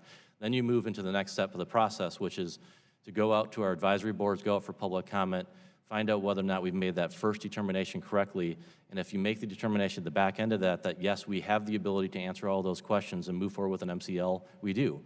At the end of So let me stop you there. So that's a very elongated process you just laid out, correct? Yes. You've acknowledged earlier that this is some serious risk health effects, right? Yes. And we know this to be the case. The science says that as much. Yes. Correct? Right. So what I'm trying to get my mind wrapped around is how is it from your vantage point that what you've just detailed actually reflects the mission of the EPA, which is to protect human health? Because that's the statute that Congress gave me. I have to follow the law. What I'm trying to understand is, let's say you follow the law, as you very well should, and you're telling me that the law is telling you there can be a scenario whereby you do all of this research, you go through all these advisory boards, you do all of this effort. Meanwhile, parents are losing their lives, as some of my constituents have had to endure. Mothers are giving birth to newborns with increased levels of exposure to these contaminants. And you're telling me that we'll sit and we'll wait and we'll wait. Meanwhile, states like New York are issuing maximum contaminant levels for certain PFOA chemicals. So you're seeing all these other actors move in one direction to get out in front of this problem. And you want folks all across this country to continue to wait and wait and wait on the off chance, potentially, that maybe we'll get to a point where we just might have enough information to issue an MCL. Is that what you're telling me? No. What are you telling me? So there are other parameters that, like groundwater cleanup standards. So where we see that we have exposure, particularly near airfields, you can deal with the groundwater cleanup and put treatment techniques in on the water supply. And so we are working with the states and the local governments and our federal partners to do that. We are also moving forward with I want to focus on the MCL. The MCL, we have to be able to set a maximum contaminant level for public water. You spend most of your time in the safe drinking water area. This is what you do. You've articulated this now. So what I'm trying to understand is where is the focus on getting to a point where we can ensure the public we know the maximum contaminant level of something that we know causes cancer, thyroid diseases, autoimmune disorders. We know this, the science says so. Act like it. Why aren't we acting like it? We are acting like it. We've committed to do this. You're not. You're safe telling me drinking you water got process. 18 different steps to go through before you can do anything. That is the process that you, Congress, gave me to But follow. you're not even including, Which you're not steps even should I- saying, which sir, steps- you're not even saying, okay, be patient, we'll give it to you. You can't even say that. What you're saying is, wait, give us some time, but I can't guarantee you we'll give you anything. As a federal regulator, if I tell you the outcome of my regulatory process, I I'm will not be asking for challenged. the limit. I'm not asking for you to define for me what the limit is. I'm asking you to commit to the fact that you will do everything in your power to land on an MCL that the public can rely upon. That is exactly what we've committed to do. We've committed to begin the process Then and just do say the so. MCL. Then just say we will commit to providing an MCL. You're asking me to presume the Yes or outcome no? of my rulemaking. Will you commit to the public that you will rely on the science for as long as it takes? Let's just take it off the table. But at some point, you will provide an MCL. I will rely on the scientists. I rely on the scientists every single day, and they're the I'm ones done. Thank driving you. this process. Thank you, Mr. Delgado. Mr. Babin, you have the floor. If you would like to continue explaining about the science, I would like to hear what you have to say, Mr. Administrator. Yeah, so, well, thank you for that question. So, the process of establishing an MCL requires us to take a look at all available science. We take a look at the occurrence data. What we have for PFOA and PFAS suggests that in about 2% of our drinking water systems. The state of Michigan has gone through and analyzed all of their water systems. Several other states are starting to develop MCLs because they have the authority under state law. The way the system is designed by Congress is we have a process that we go through, and if the states have the authority to move quicker and have concerns for the local citizens, they have the ability to do that, and the states are doing that. That's the way the system's designed.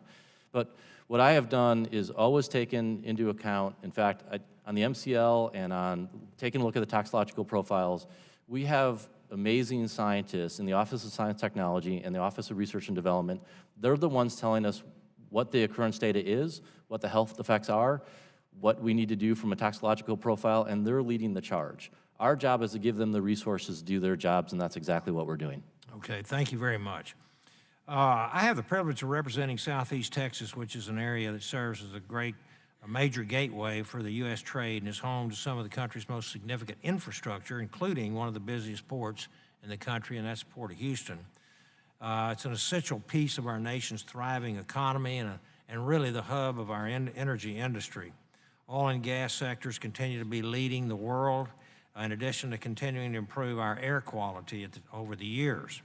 As you know, the EPA's recently proposed rule to Section 401 of the CWA has the opportunity to play a significant role in expediting the review process for infrastructure projects, while simultaneously maintaining and promoting strong environmental practices.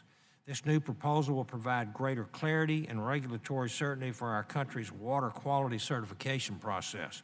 Some on the left are saying that this administration is guilty of a double standard when it comes to states' rights, particularly as it relates to Section 401, the state certifications under the Clean Water Act. Is the EPA trying to limit states' rights when it comes to protecting water quality under the 401 certification process? No, definitely not. I've worked for a couple of states, I believe, fundamentally in state rights. Our overall portfolio is to protect and respect state rights. In this particular circumstance, the 401 provision is older than I am. It's actually older than the Clean Water Act, the way EPA's regulations have been adopted. It's time to modernize it. Right now, the courts are beginning to answer questions for us that the agency should be providing in a modern, up-to-date regulations. We're working through the process right now, but no, we're not restricting state rights. Okay, and isn't it true that some states have interpreted the language in Section 401 as allowing them to use that certification authority to impose requirements that go beyond water quality related requirements, thereby essentially turning the 401 process into another broad environmental review process like under NEPA? I do believe that the 401 process is a water quality certification. That's what the statute says. And so we should be looking at the water quality impacts of discharges associated with the federal permits that the states then get to weigh in and determine whether or not the federal permit also satisfies their water quality standards within their state. And so it's a water quality provision. That's what we've said in our proposal, and we'll look forward to hearing the comments from our stakeholders. Well, under that, aren't such states that go beyond water quality related requirements under the 401 process essentially and effectively using the Section 401 certification process as a weapon of such to delay infrastructure and other projects at the expense of significant regional and national benefits, including increased energy security, energy reliability, economic development, and job creation? Well, we are aware of delays in certain infrastructure and energy-related developments, particularly because of the Congress basically said the states have a year, up to a year, to do the certification. And the way the system has been developed is someone submits an application. If they don't get it done in a year, they send it back, they resubmit, send it back, resubmit. And it could take 4 or 5 years to go through this process that Congress clearly said there was a year to do. And so one of the things that we're trying to fix is provide clarity and certainty around the one-year provision. Thank you. Madam Chair, I'll yield back. Thank you, Mr. Bevin. Mr. Malinowski, you have the floor. Thank you, Madam Chair. Mr. Ross, we've obviously made a lot of progress as a country since the days of burning rivers, but in its most recent report to Congress, EPA reported that more than 50% of the rivers and streams it assessed are impaired, nearly 80% of bays and estuaries, 91% of ocean and near coastal waters, 100% of the Great Lakes open waters. Would you agree that it is important to get those numbers down? Absolutely. The Clean Water Act has been very, very successful, but there's certainly a lot more work the states and the federal government need to do. Can you name a single major initiative that this administration has taken on the regulatory front that has as its expected effect significantly reducing those numbers? Well, yeah, so since 2017, we have approved 5,000 total maximum daily loads. We have approved about 240 water quality standards, including reducing the backlog that the agency failed to act on that the states submit, so therefore improving water quality through those states. We've decreased the backlog and have approved several hundred MPDS permits that the federal government regulates. I've developed a new water quality trading policy. We've developed aluminum criteria. We've developed saline criteria in California, and I could go on and on. So we've taken several major initiatives. Okay, well, I'm seeing over 80 environmental rules weakened or in the process of being weakened. With Waters of the U.S., we've talked about rules regulating toxic discharge, including mercury from power plants. We've talked about the blending proposal, which may allow untreated sewage into our rivers and streams. We've talked about Section 401. How are any of these steps intended to or likely to have the effect of significantly altering the numbers that I just read? One, not motivated by that. Because what is not being reported is the amazing work of the Office of Water and the agency and the regional offices every single day. What gets reported is a few of the big ticket issues. 95% of the agency continues to go on and performs its mission. There are a few big ticket issues that we're grappling with, like the definition of WOTUS, that I'm trying to restore the rule of law associated with. And so I'd love to spend some time educating you about the portfolio of the Office of Water, because the agency does an amazing job. I'm trying to get at motivation here. You know, sir, you said a couple of times, in fact, at one point in this hearing, that you have two clear principles that guide your work. One of them, something to do with not moving goalposts. The second was investment certainty. And I agree with both of those goals, but I was really struck. You're with the EPA. You're in charge of clean water. Why wasn't the first principle protecting the health and safety of the American people? You've had several opportunities to come to us and to demonstrate that the first thing you think about when you wake up in the morning is protecting our kids. And yet what you keep coming back to is investor certainty, rule of law. Do you work for the Commerce Department, sir? So, no, of course I don't. And that was an answer to that question. In my opening statement, I actually focused on big ticket water infrastructure, water reuse, working for the water sector and concerns about our workforce. So every single day I care about and work for, we went into this business because you care about the environment. That was one answer to one question, and of course, I have multiple core principles. It was several answers to the question. You keep on coming back to the rule of law, so let me ask you about that. In the President's executive order on defining the scope of clean water protections, he directed the EPA and the Corps to develop a rule that relies on a plurality opinion by Justice Scalia in a case about 13 years ago. I think it was Rapanos versus the U.S. As the sole basis of asserting these protections. Do you recall how many justices on the court supported that plurality opinion? One, the executive order said we should be informed by, but we're not bound by. So the other thing is, on that opinion, there were 3 justices that joined Justice Scalia, so that's 4. Justice Kennedy actually concurred. What people forget about is that Justice Kennedy joined Scalia to overturn the overreach of the federal action in that case. Well, 5 justices opposed the Scalia opinion, and we're talking about the rule of law here based on a plurality opinion that no court in the 13 years since has said should be binding on anyone or anything. So I don't think that your constant references to the rule of law are particularly convincing. The role of the EPA, I have some sense of what your role is. You are not the agency in the U.S. government that is supposed to be fundamentally concerned with investor protection. There are other agencies that have that very legitimate purpose. Your job is to be sitting in there arguing often as the lonely voice in the federal government for people. And I have not heard a lot of that ethos expressed here today. Thank you. I yield back. Thank you, Mr. Malinowski. Next, we have Ms. Gonzalez Colon. You have the floor. Thank you, Madam Chair. Mr. Ross, would you like to have any additional time to respond to the previous question? Yeah, the allegation that we're not concerned about the environment is just fundamentally false. It's a nice talking point. If you're talking about investment certainty, one of the most important things that Congress and EPA has done over the years is to work with our infrastructure, upgrade our drinking water systems and our wastewater systems. Those are multiple hundreds of millions or tens of millions of dollars of investment. If facilities and cities and states go through asset management planning and they have 10, 15, 20, 30, 40-year parameters and they're thinking about how to use their taxpayer money and before raising rates for the individual taxpayer, you have to have rules of the game that they understand so they can do their asset management planning so they can figure out whether or not to spend money on drinking water, stormwater, wastewater, whatever it is. And so if you keep changing the rules of the game, how are cities and states supposed to plan their affairs accordingly? And so we think about environmental protection every single day. And so I understand, this role is to take some of those comments. But I am very, very, very thrilled and pleased with the work of the Office of the Water. The career employees are fantastic. I learn from them every day, and I see their passion every day.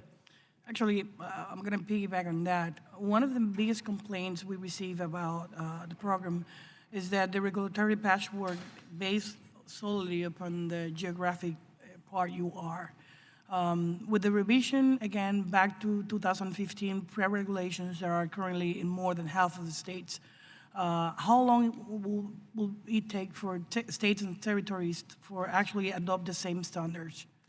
Sorry, there was some noise over here. I couldn't hear the last part of that question. Yeah, I mean, with the revision back to pre-2015 standards, regulations that are currently in half of the states, how long it will take for states and territories to actually get to the regular standards, everybody in the same page? Yeah. Well, so that's I guess the curse of litigation. So there's a 60-day implementation period for we finished step one. It'll take 60 days before it becomes effective, which theoretically that will restore the common operating platform across all 50 states. If it's litigated, it's possible that litigation will shut it down in some or portions of the country. And so this story, I believe, will probably continue. We're doing our best. We're controlling what we can. And our litigators, it's a defensible rule. That's why we spent so much time doing it. I know there was concern about we were not moving fast enough, but we moved as quickly as we could so that we could make it defensible. So when it went through the litigation, it will defend it. So, the story's not done, but we've done what we can to restore certainty while we develop our second step 2 rule, which we'll finish this winter. I really appreciated you highlighting the importance of the role of the Clean Water and Drinking Water State Revolving Fund in order to reduce water pollution and public health threats.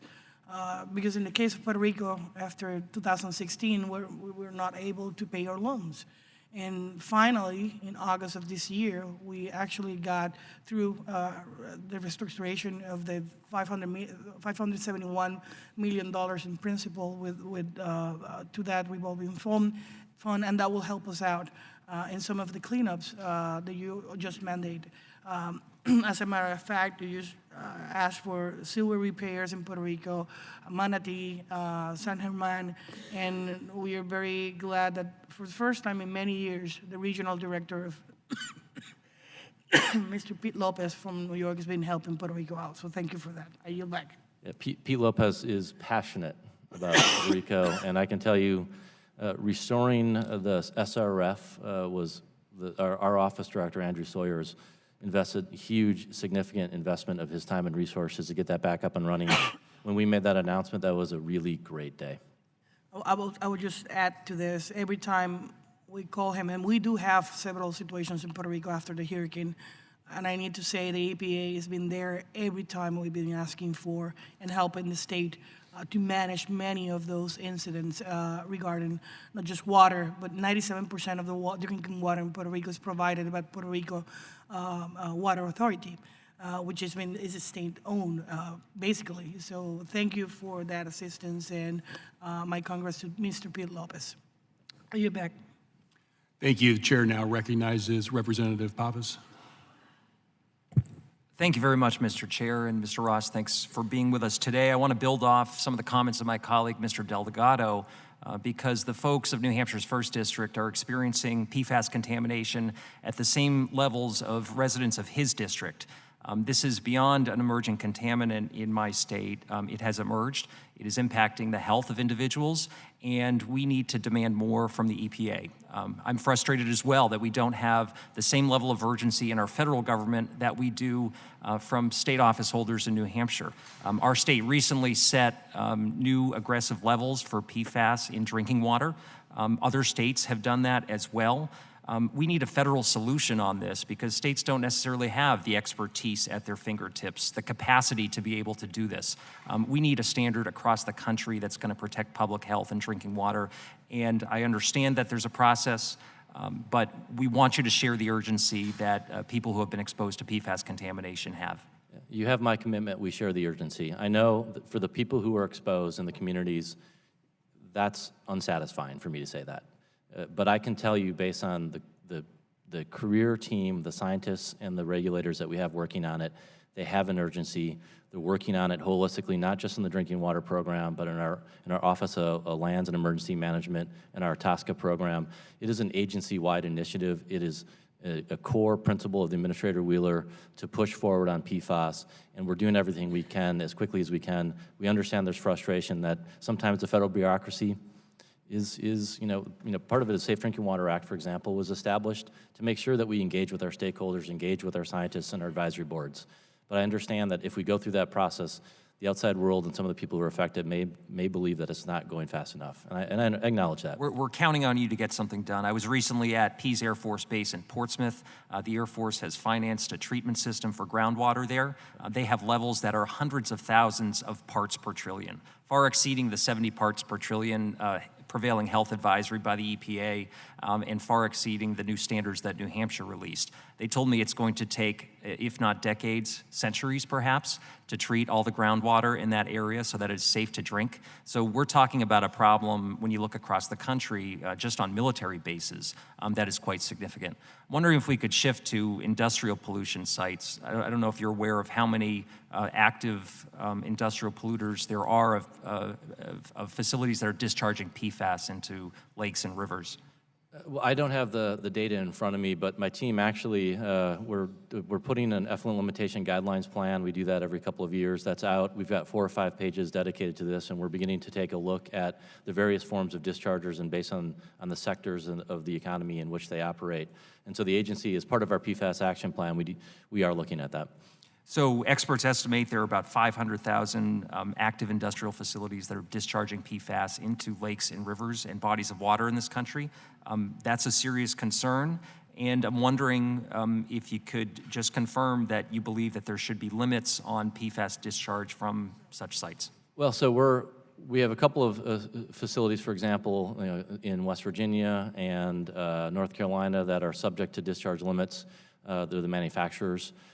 We are taking a look at what other sectors would we have the authority to regulate, and do we have the ability to regulate, and that's part of our effluent limitation guidelines plan. So we're taking a look at it.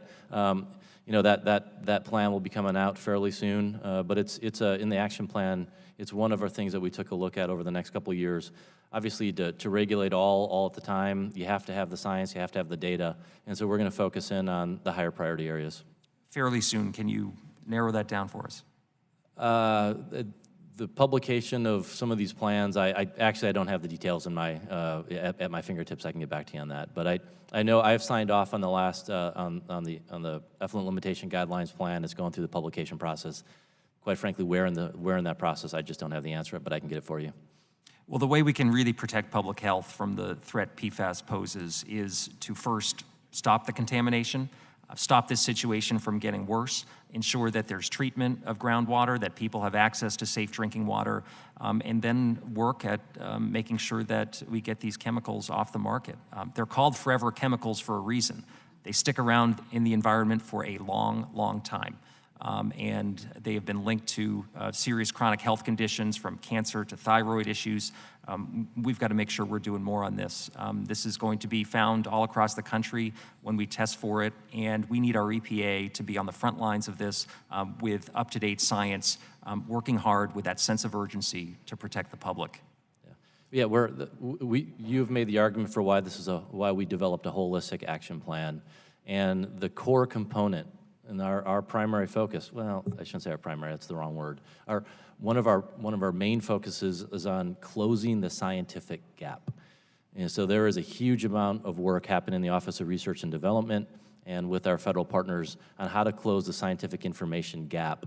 And we're also working on trying to figure out ways to identify more chemicals in basically environmental media. And so all of that is happening as part of our action plan. And if we were just laser focused on one issue, we would ignore the holistic picture. Thank you. I yield back. Thank you, Mr. Pappas. The chair now recognizes Representative Gibbs for 5 minutes of questioning. Thank you, Chair. Thank you, Mr. Ross, for being here today, and thank you for all the work you do to protect our environment. When I was chair of this committee for 6 years, this subcommittee, I always said during the WOTUS discussion that the Clean Water Act was passed in '72 to be a partnership between the federal government and the state governments, and the state governments are responsible for the implementation and enforcement of the Clean Water Act under the guidance of the federal government. Is that a true statement? Yeah, as part of the providing authority for the states to run the program, they have to be able to enforce the law. And they do send reports frequently or timely or are required to? Yeah, we report on our performance, and in fact, I used to run an environmental protection unit, was responsible for enforcement in the state, and so I actually have firsthand knowledge on that. One of my concerns has always been during the Obama administration on their Waters United States proposal implementation that they tried to do, was that one size fits all, because you expand this map, include all the things under federal jurisdiction. I always made the argument that we could actually go backwards in the progress we've made in point source and non-point source pollution. And the reason I say we go backwards, because at some point, businesses, farmers, everybody wants to do the right thing, okay? But when you layer on so much red tape and bureaucracy, at some point, they kind of just throw their hands up in the air and only going to do what they're going to need to do to get by and may not go that extra mile. Do you think that's a true statement too, that that's a possibility? Well, I know there's frustration in the regulated community. My experience is that people will do the right thing to protect the environment. But I do sense the frustration if the goalposts keep moving. And so it's Well, I as a former hog farmer, it was illegal for me to go out and dump hog manure in the ditch or whatever, and even though it was on a federal waterway. And so there's been lots of editorials recently, because it's just all with the move by the Trump administration on this issue, that the editorials actually come out and say that this opens up the door for businesses to pollute because the feds aren't regulating this. And as you and I both know, that's not true. It was illegal for me to do that. The states are doing that. And my point is, when the feds open us up in one size fits all out of Washington, D.C., what the issue comes about is it creates more confusion, more red tape, and the states wouldn't do as much as they might have done because they think the feds are going to do it, and we can actually go backwards. And I've held that opinion, and I think it's absolutely true. So I'm glad to see that the Trump administration is moving forward with common sense to really implement what the Clean Water Act's purpose really was, and Justice Scalia's in the Rampos decision kind of stated that federal jurisdiction should be waters, that waters can't be there intermittently, meaning that exempts road ditches from the federal aspect, but not the state aspect, and there has to be some type of features. I think he meant stream banks, if I interpret that correctly. So I just want to make the point here that all waters are being regulated, and small streams, road ditches, and all that kind of stuff is better regulated at the local level, the state level, because they have a better hands-on than one size fits all out of Washington, D.C. And as you in your position now, would you concur that's kind of the way it should work, and maybe work better that way? That's the way Congress set it up. Yeah. That's the structure of the Clean Water Act, is to focus on the core waters under federal jurisdiction and to provide resources to the states and allow the states to regulate that which they think is more local. I do want to mention quickly, the President signed the integrated planning legislation here in January, the bill I sponsored. Can you give us a quick update? What's happening with that? You know, is the EPA reaching out to communities that are under enforcement actions to make them aware of opportunities are out there to try to get to where we want to get to, where we are in integrated planning? Well, let me thank you for the legislation. This country really does need to focus on integrated planning. Well, then it's stormwater, wastewater, drinking water, it all comes back to the same ratepayer, the same taxpayer. Yep. And so if you truly understand local asset management planning, integrated planning has to be part of the conversation. And so we are robustly embracing integrated planning. It comes up quite a bit in the combined sewer overflow context. And we are working with the Department of Justice and our regulated community to provide additional flexibility to make sure that, for example, if someone, rather than investing $1 billion in a pipe underground, they can do $600 million, I'm just making this up, in green infrastructure and get stormwater management benefits and green space and the environmental benefits of the green infrastructure, we should embrace that, and I think we are. Help keep that stormwater out of our sanitary system, right? It's in fact, that's one of the reasons I actually included stormwater in the water use action plan that we dropped last week. Is it reuse? It's an interesting question, but it's certainly it's a source of water that we should be looking at as a new form of water if we handle it and manage it and treat it correctly. I thank you. I'm out of time. I yield back. Thank you, Mr. Gibbs. The chair now recognizes Congresswoman Fletcher for 5 minutes of questioning. Thank you, Mr. Chairman. And thank you, Mr. Ross, for being here today. I represent the 7th Congressional District of Texas in Houston, and we are no strangers to pollution when it comes to our waterways. Just this year, we had a major incident when a chemical fire at the Intercontinental Terminals Company raged so uncontrollably that a containment dike failed, spilling countless chemicals into the Houston Ship Channel, and the evidence suggests all the way into Galveston Bay. And this hasn't been the only chemical spill that we've seen recently. In 2014, as you know, a chemical storage facility in West Virginia released an estimated 10,000 gallons of coal processing chemicals upstream of a drinking water intake pipe that left more than 300,000 residents without drinking water for more than a week. Despite these events and the general risk associated with them, the Trump administration EPA recommended no new requirements under the Clean Water Act to prevent the release of hazardous substances or to require public notification. And earlier this month, EPA reversed its 2016 decision to issue new rules to safeguard against the release of hazardous substances into local water bodies and drinking water sources. I would like to know why the decision to the determination that it wasn't necessary to look at the hazardous substances earlier this month, why that took place and what data led your agency to make that determination. Well, so that is actually a rulemaking that's out of our Office of Lands and Emergency Management, and so they ran the rulemaking, so I can't speak to the specific detail in the decision-making. I'm aware that they did take a look at some of the former chemical spills and took a look at the scope of authority that the agencies have, for example, under my program, and MPDS permitting, or under the enforcement program to go after those spills. They took a look at 9 common areas and decided that based on the scope of our existing authorities, they have the ability to manage it. But as far as specific decision-making, that is not my program, and I really should, I'd have to defer to Peter Wright, who's the AA of that office. Well, you would agree with me, would you not, that the public has the right to know when their water has been contaminated by chemicals or compromised by chemical release? Yeah, and we have the community right to know, lots of notifications. The state have notification requirements, and so a lot of the notification is built into our existing systems. So how many spills have there been since the Charleston incident that have been severe enough to contaminate local water sources? I don't have that data. It's my understanding that there have been approximately 600 chemical spills in the last 3 years. Have you heard that number? No, that's not my program, so I haven't focused on that specific data. Okay. Do you agree with me that it's important, if there have been, let's just assume that that number is correct, that it was 600 spills in the last 3 years. Do you agree with me that additional measures to reduce or eliminate chemical spills would be an important thing to protect public drinking water? I would have to take a look at the causes of the spill, the response action, and things like that. So I can't speculate. Do you know whether the existing EPA programs have caught or been able to identify those chemical spills through the programs that you previously described? Again, that would be for another office to answer those questions, and I'm happy to take those back and have questions for the record. Yeah, I think it would be helpful to get answers to those questions. Certainly, some of my colleagues have talked about concerns that residents have about PFAS chemicals, PFOA. That's certainly true in Texas.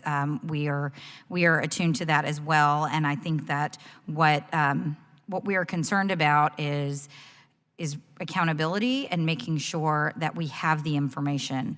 As you know, the ITC chemical fire raised serious concerns about our air quality, but also water quality, and that has a lasting impact. And so we have a heightened awareness about the potential risks of chemicals in our water, and request that you get that information back to us so that we can take the appropriate action to make sure that public drinking water is safe and that public health is prioritized. And with that, I will yield back. Thank you, Representative Fletcher. The chair now recognizes Representative Massey for 5 minutes of questioning. Thank you, Chairman. The home builders in my district, the people who are providing services to the homes, like the sewer districts, they all understand that there has to be some regulation, and they don't want to pollute. But the two things that I hear from them and all of my constituents is that we need to improve clarity and reduce disparity, because they can deal with these. These are costs of doing business. They get passed on to the consumer, so we should strive to minimize them while taking care of the environment. But the problem is, if you don't have clarity on, like you were talking about the maps, the lack of maps from prior administrations, they're shooting in the dark. And then if they get treated one way on one project, and then they go to another project in a different state or a different district, they're treated another way. And these create uncertainty and hardships, not just for those providers, but for the customers. So, the former EPA administrator said that their rule was based on science. Yet when I looked at the rule, there were no units of measure, there were no numbers. Like, it was words like moderate flow, heavy flow, intermittent. These things need to be defined in order to improve the clarity and reduce the disparity. Some of my constituents, and I know some of these issues are Army Corps issues, and maybe that's one of the problems we have here. There are a couple silos. But one of the recommendations that I've heard from my district, where there's a consent decree, they're under a consent decree that's going to cost the sewer district, which will be passed on to the ratepayers, hundreds of millions of dollars. One of the questions they asked is, and this is what the developers are asking too, all of this money that the developers are paying in to the mitigation banks, which frankly some of it goes to some dubious projects. If you go inspect these projects, it's not clear whether they've improved the environment or the condition of the stream or not. And some of it just goes into buying rural land and locking it up forever from development, which exacerbates rural poverty. When they're trying to save the environment by buying up land in rural counties, it creates hardships for those counties. And it takes stuff off the tax rolls. So here's what they've recommended to me, and I said, this idea will never catch on in DC because it makes too much sense. It's common sense, which this is what they want to do. Take the money that the developers are paying in mitigation fees when they build homes for new home buyers and use it for the consent decree to actually use the money, the mitigation money, okay? Ostensibly, the developers are having an impact on the environment. Instead of spending that money on projects we're not quite sure, it's hard to prove they improve the environment, why don't we spend it on the neediest projects, which are these sewer overflows that are in the district? Like, what do you think of that idea? I know it's gonna sound crazy to everybody here because it makes sense everywhere else, but. Well, there's a lot to unpack there. So from a high level, in fact, in a former position in the state is, I believe that you should apply your resources where you get the best economic and environmental value, and more importantly, the environmental public health protection value. And so that's one of the reasons why we're taking a look at updating and modernizing our mitigation policies. For example, in my water quality trading policy that we developed in February, one of the 6 core principles is encouraging multi-use banks. So not just for wetland mitigation or water quality trading, but also species conservation. So that we work with our federal partners to take a look at landscape scale conservation and bring multiple sources of revenue to provide a higher level ecological lift for whatever bank that you're talking about. We're updating the, working with the Corps of Engineers. We've worked really hard to break down the silos between those federal agencies and have a great working relationship with them. We're updating our compensatory mitigation rule with the Corps taking the lead on that. We're working with the Corps on things like if you're taking out a check dam to try to repair a riparian corridor and there's a little bit of fringe habitat around a pond behind the check dam, there was a disincentive to do the check dam removal and repair the stream, because if you had to compensate or offset the impact of the fringe wetland on the pond, it may make it economically unviable. And so we're working with the Corps to modernize those types of mitigation policies. So at a high level, I agree with you that we need to be more creative in how we use our mitigation and get the best bang for the buck. And one of the mitigations I would recommend that they be more flexible in granting, because it's fallen out of favor recently, is allowing the developer to mitigate on the property there locally. Like, what can you do to improve things there locally where people will see the benefit instead of putting it into this black hole where you're not sure what the money's being spent on? It's actually more efficient that way, I think. Time has expired, but the witness can answer the question. Yeah, that's a historic question. Back in the day, it was on-site, and we found that if you didn't have the sophistication to operate and manage the wetland, for example, wetland mitigation going forward, 10, 15 years later, you may have had a decline in the resource. And so there has to be some balance between the sophistication of the entity who manages the resource going forward. Sometimes it's a local landowner, but sometimes not. Thank you, Mr. Massey. Chair now recognizes myself for 5 minutes of questioning. Mr. Ross, good to have you here again and to hear your testimony. I want to point out the fact I think clean water is a bipartisan affair. We all want to make sure that our children and our family and our community has access to safe drinking water. And I also want Americans to fully understand the challenge of PFAS in our drinking water and our food chain. So just to help clarify, we know that PFOA and PFOS is not being used as it has been in the past. And we even heard testimony last week from 3M that they voluntarily stopped using it and selling it, a highly profitable product. And the reason they probably did that was because they recognized the environmental impact and the potential liability that resulted in a $875 million settlement, not a judgment, settlement with the state of Minnesota. There are 5,000, roughly 5,000 to 6,000 chemicals in the PFAS family. Is it your belief that all or most of these have health consequences?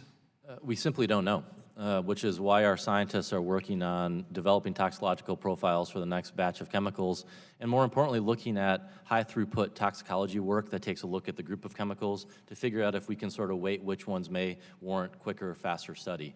And so, but they're all the same short answer is class. we don't know. They're all in the same class. We have studies out there, even internal 3M studies that show that accumulation of PFAS, whether it's PFOA, PFOS, or the full range of even short chain compounds, can cause negative consequences.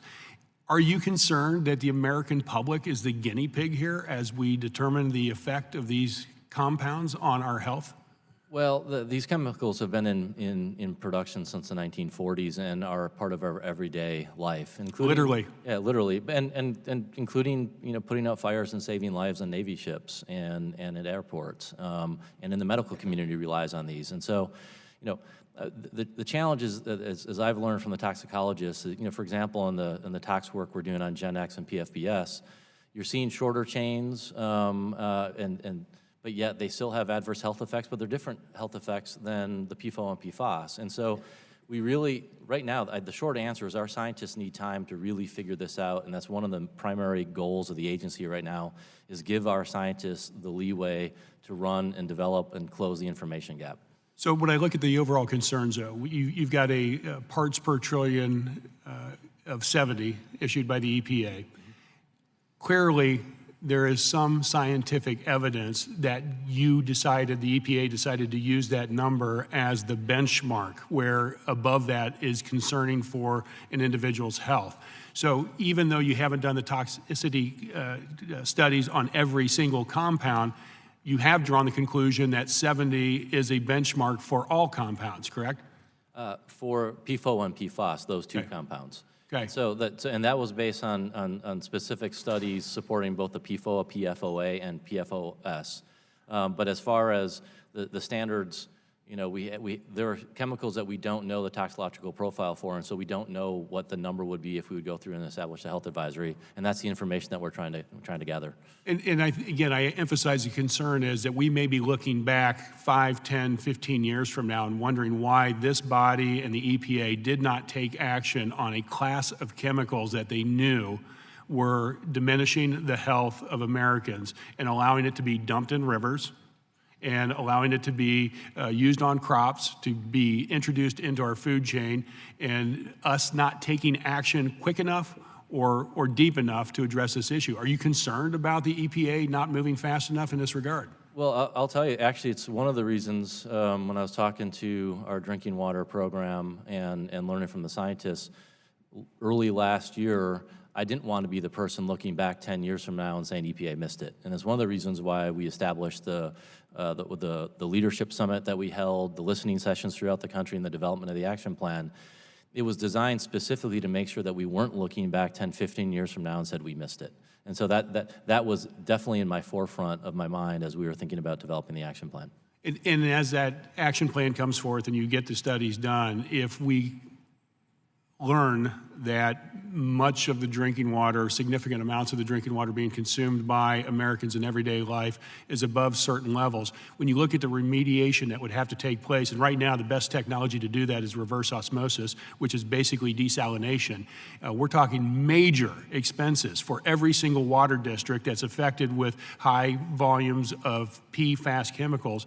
How do you envision us being able to address that? And my point really being, the sooner we address the dissemination of those chemicals into the environment, the less likelihood we're going to spend a hell of a lot of money on cleanup through improved water. Yeah. Well, and it's one of the things is, you know, we're actually taking a look at the technology, the treatments, because carbon absorption actually takes care of some of the compounds, and does that actually gather additional longer chain compounds versus shorter chain compounds? Yes, reverse osmosis is out there. But we actually have to take a look at, does reverse osmosis cover everything? And so, yeah, it's very, very expensive treatment on the back end, which is one of the reasons why we're really focused on, you know, in the short term, where you have exposure, particularly in groundwater near airfields, trying to get the treatment up and running. I'd like to get one last question in here, because I'm a little confused by some of the questions about states' rights when it comes to addressing this issue. And on the other hand, we have a president who is constantly trying to take away California's rights in addressing environmental issues. Is it your testimony or your belief that states should be the primary holders of how we manage the PFAS class of chemicals, or is that do you expect to have an EPA level set for each of these? Well, I think we need all of the above. Local, state, and federal government, we all have a role to play. That's the system that we have, and so while EPA uses its authorities to address PFAS, the states are using their authorities, and local communities are as well. So we need an all of the above strategy. That's my position. Okay, thank you very much, and I yield back. The chair now recognizes Mr. Garrett for 5 minutes of questioning. Excuse me, Mr. Graves, for 5 minutes of questioning. We're so close, we're on a first-name basis. That's right. Thank you. Administrator Ross, thank you for being here. Appreciate it. I represent South Louisiana. We've gone through the longest period of the Mississippi River at flood stage ever recorded. My point is that we drain from Montana to New York to Canada, one of the largest watersheds in the world, and the hydrology of South Louisiana is very different than virtually anywhere else. Do you believe that under the standard established during the Obama administration that there was appropriate clarity for areas like Louisiana where I could read it and having previously worked in a role where I dealt with regulations, in reading it myself, I believe that I could have applied that to virtually anywhere in South Louisiana, anywhere. Do you believe that the clarity or the specificity in the Obama era definition was appropriate, or do you think that it needed more clarification and definition, especially for areas like South Louisiana? Yeah, well, one, I want to say I had an opportunity to co-host a hypoxia task force along the banks of Baton Rouge and learn firsthand about the water challenges down there, and it was extremely informative. One of my concerns on the last administration's proposal is that you really didn't get the certainty, particularly as you got away from the major water bodies, and particularly because it relied on the significant nexus test. If you take a look at our proposed Step 2 rulemaking, what we've done is what Justice Kennedy articulated in his concurring opinion, which is absent more specific regulation. He recommended the significant nexus test. We use a significant nexus concept and the science and the policy to drive our proposal, but then our goal is to eliminate that case-by-case specific analysis using factors that are really hard to grapple with and getting more to certainty and clarity. So the answer is yes, I think we can do better providing better certainty, particularly as you get away from the major waters. Administrator, I've had dozens and dozens of meetings with just regular constituents, not companies, just regular constituents, coming to us and expressing concern or fear over the potential jurisdiction over their property whenever they wanted to do something with it, putting a chill effect on folks doing things like building homes, establishing a small business, and other implications. A lot of the headlines that I've read over the past few months or past few weeks, I guess, have indicated that this is a rollback.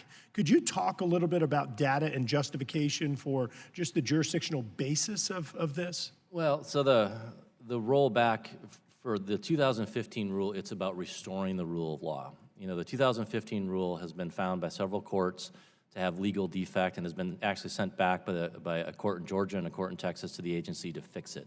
So, you know, there was an expansion under the Obama rule, and by restoring the 86-88 framework, there's less federal jurisdictional waters. The question and the problem that we have is we don't have the data sets to be able to do a comparative analysis. That has been a failure of the federal government for decades. It's one that we're really focused on. I reject the premise that we can't map it.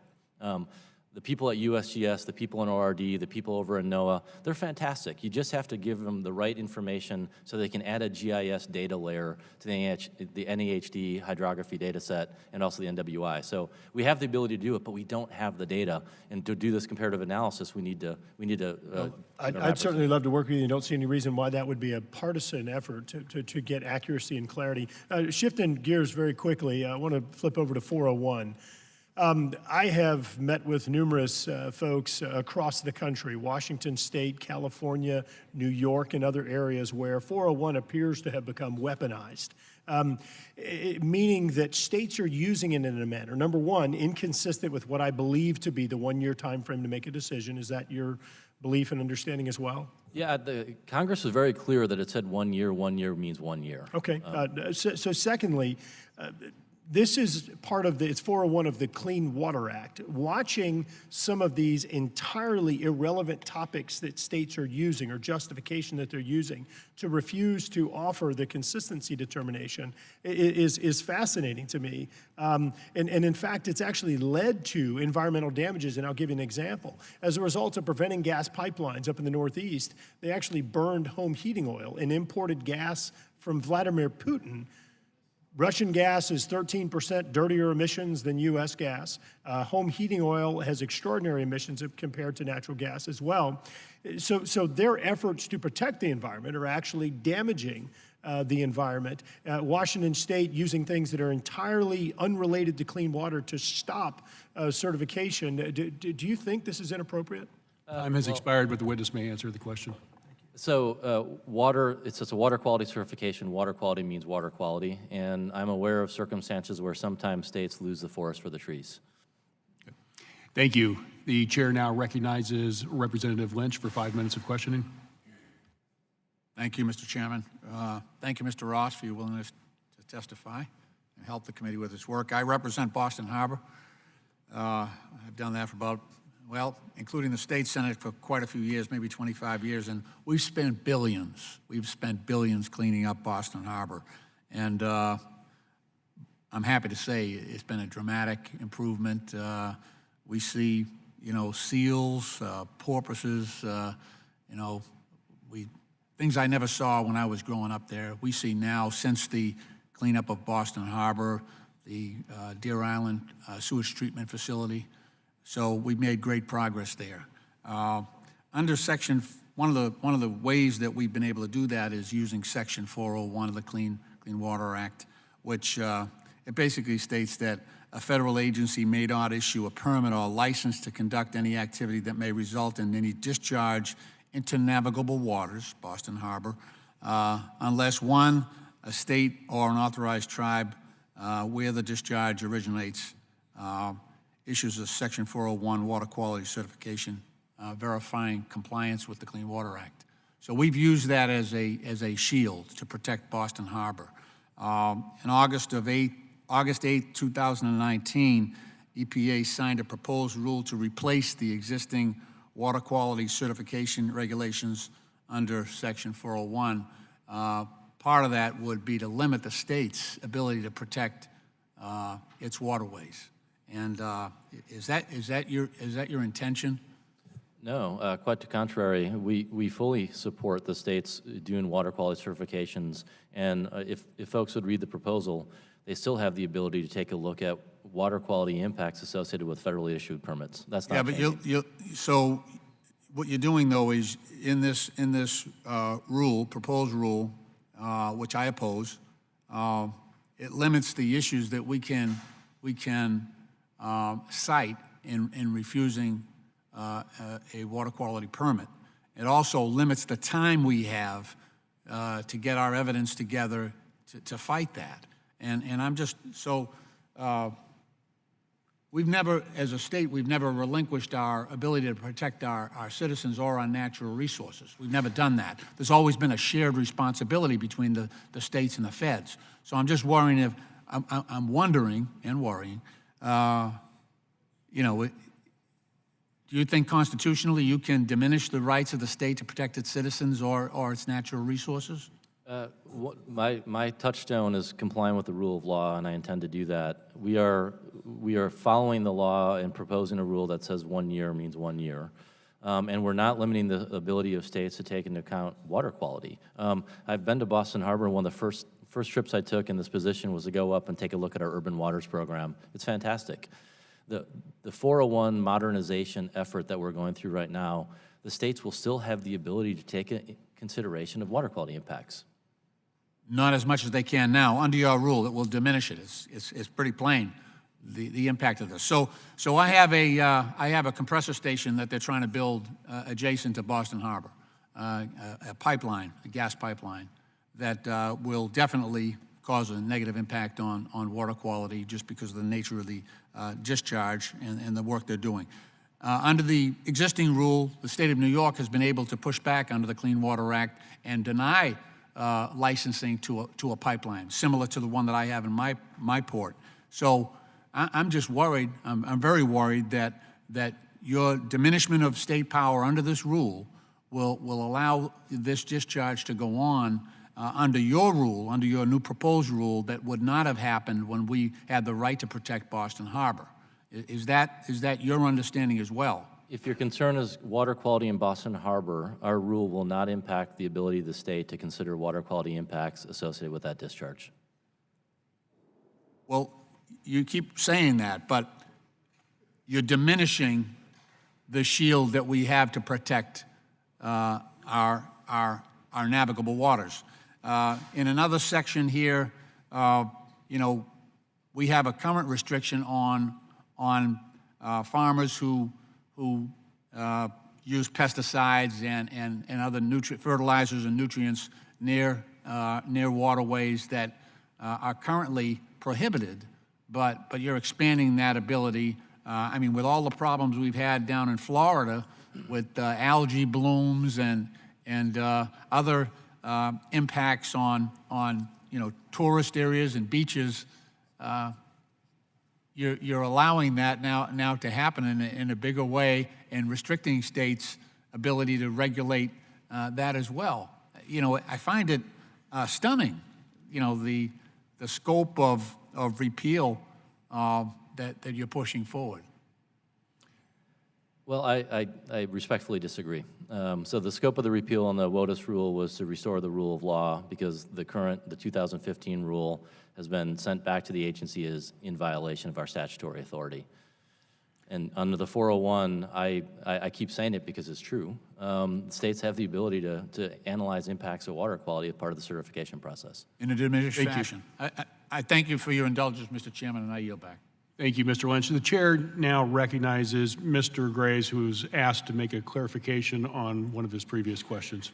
Thank you. Yeah, Mr. Chairman, I believe that Mr. Westerman had deferred some time earlier and claiming that to clarify. In 401, I want to make sure I understand. In the second panel, some of the written testimony indicates that the administration's clarification on 401 would actually hamper states' ability to exercise certification. I guess I struggle with that because is there anything in the administration's clarification that would prohibit states from making decisions based on water quality? No. So that testimony would be somewhat confusing or perhaps inaccurate. Well, I haven't read the testimony, so I won't weigh in on providing an opinion. Thank you. One clarification, the chairman of the full committee put up a chart earlier on the economic analysis of the WOTUS rule and shared his thoughts of what that chart meant. There was a caveat at the bottom that indicated that that chart represented conditions with no state responses, meaning states would not change laws or do anything differently. Do you believe that to be the case, or do you believe that some states would actually act differently in more dynamic manner? Well, actually, that's one of the things that we've seen, and we had our economists take a look at, that the whole state's race to the bottom theory has been disproved. States will rise. And so if you take a look at the economic analysis associated with the Step 2 proposal and also what we've done in Step 1, the states will rise, and we've seen it. After the 2001 Swank decision, Wisconsin immediately came in and expanded jurisdiction over wetlands. We have seen it already in response to our proposal. Like the states have already said, we're going to step in and act. So the race to the bottom theory from the 1970s and 80s, I think has been disproved. And Mr. Chairman, just in closing, I just want to make note that this goes back to my first question, is that I believe the states can tailor the clean water solutions to their own states and own hydrology, as opposed to trying to come in and doing a one-size-fits-all, and I think this is a more elegant solution. Yield back. Thank you. Thank you. The chair now recognizes Mr. Cohen for 5 minutes of questioning. Thank you, and for the first time, I can say thank you, Chairman Ruda. Yes. Good to follow Mr. Graves. And I want to thank the subcommittee for honoring my request to hold this hearing today. It's a most important subject, and I was at Judiciary with FISA and then with some eye doctors on the power of stem cells and recreating vision. So you're in good company, but I'm late. It's very important we have the opportunity to examine the impact of coal plants and coal ash dumps on groundwater quality, and to examine the effects of coal ash contamination on the quality of drinking water for communities across this country. The issue of coal ash is very personal to my district and myself. The residents of my state have been seeing it in two spots in particular. I've been working alongside my fellow congressman, former fellow Tennessee General Assembly colleague Tim Burchett, a stalwart on this fight, to continue to shine some light on this important issue. 2008, the largest coal ash spill in our nation's history occurred in Tennessee when a dike failed at TVA's Kingston fossil plant, and 5.4 million cubic yards of coal ash cascaded into the Emory and Clinch rivers and smothered about 300 acres of land. I met with TVA officials yesterday. They assured me they're working on the cleanup and looking into the conditions of the workers who claim they've been damaged with health care maladies, and they said this was a preventable accident. Hopefully we won't see it ever again, and they promised me it won't happen again. I think TVA's got good new leadership, and I'm pleased about that. We're here in 2019, and hundreds of people are still dealing with the aftermath of that disaster, though.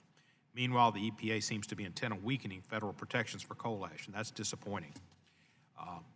I would hope that the the EPA would work with TVA to see what happened at Kingston and try to see that it doesn't happen again. And in Memphis, they've left a lot of coal ash at a plant, and it's going to be 20 years to rid us of all of it. So that's another area of concern.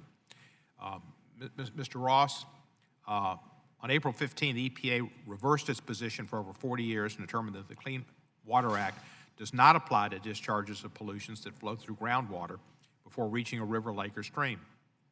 This action clearly goes against the plain language of the Clean Water Act and creates a glaring loophole which could have disastrous impacts on water quality. The Clean Water Act is vital in preventing even more environmental harm from the disposal of toxic coal ash left at coal power plants across the nation. And that's what we've got in Memphis, is a coal plant now vestigial. There are approximately 1,400 coal ash sites across the country where deadly toxic waste has been disposed of, posing threats to clean water and people's health. And Memphis is one of the finest clean water aquifers in the world, and our folks are concerned about its being contaminated. 92% of coal ash ponds covered by this rule are currently contaminating groundwater at levels exceeding federal health standards. The Allen Fossil plant in my district is identified as one of the most contaminated sites in the country, with levels of contamination hundreds of times higher than what could be considered safe. So, Mr. Ross, my question: for decades, regulation under state laws and other federal statutes, such as the Safe Drinking Water Act and Resource Conservation and Recovery Act, reportedly been shown to be insufficient to protect communities from water pollution. How do you plan to protect these communities, such as Memphis and other Upper East Tennessee, folks in Kingston, living near toxic coal ash sites that are leaching into groundwater and traveling to surface water? Well, there are multiple mechanisms in play there, whether or not it's the CCR rule, or you have some of our, whether or not state authority under state law. We have other programs at the federal level. But I want to address one of the things that you said about the 40 years of EPA position on the discharges to groundwater. It hasn't been 40 years. We put out a notice early last year trying to decide what is the actual scope of authority under the Clean Water Act for discharges to groundwater. And we got thousands and thousands of comments back. And what we learned is that the EPA originally had a position that it doesn't discharge, we don't regulate discharges to groundwater, because that's exactly what Congress intended. The EPA administrator actually asked Congress up through the debates in the 1972 amendments to ask for authority to regulate groundwater. There were amendments that were proposed to go after and expand the 402 program to extend to discharges of groundwater, and Congress specifically rejected that. And so in the world of statutory interpretation, that's fairly significant guidance to us. And so our position is, we started with what our legal authority is when we wrote that interpretive statement. We didn't follow the Ninth Circuit or the Fourth Circuit. We didn't follow the Sixth Circuit. We figured out what our legal authority really was before deciding what our outcome is. And when you figured that out, was that less than the circuits had given you authority to do, or more? Well, so right now in the Fourth and the Ninth, where there's those courts have taken the position that, and Chair, if I may answer the question, I'm happy to. So rather than, even though I don't necessarily agree legally with the rationale of those courts, we are not upsetting the decisions in the Ninth Circuit and the Fourth Circuit, because we know the Supreme Court has accepted cert and is taking this interesting and difficult question up. And so before EPA goes through rulemaking, for example, we're going to, if we are, have the benefit of Supreme Court guidance, we're certainly going to take that into account. And so we recognize the decisions in the Fourth and the Ninth Circuit, just like we recognize the decisions in the Sixth Circuit. And that wasn't, I appreciate that, but that wasn't the question I asked. My question was, when you came up with your opinion or your thoughts on what your jurisdiction was, your legal authority, was that more or less than the Fourth, Ninth, and Sixth Circuits allowed you? It's less. Time has expired, but allow the witness to answer the question. It's less. As we explain in our interpretive statement, we have a different position than the Ninth and the Fourth Circuit, and we don't believe we have the legal authority to direct, to apply the 402 program to direct discharges of groundwater. Mr. Chairman, if I could ask for another minute or two, since I asked for this hearing, and just to get it. So granted. Thank you, sir. Firstly, I wish you would go more expansive. It's the people's health that's at stake. It's the water. Water internal, water external, water eternal. That's what we're about. Water creates us. Water makes us live. Water cleans up our lives, allows us to survive. If we have blessed with clean water, we need to keep it. We don't need to find ways to get around enforcing laws that protect water. Water is the most essential element on Earth. I mean, it's there, oxygen, okay. Water, right together, H2O. A. B, we know that coal ash contains toxic chemicals such as mercury, cadmium, and arsenic. The EPA's STEM electric ELG rule was designed to control these and other toxic discharges.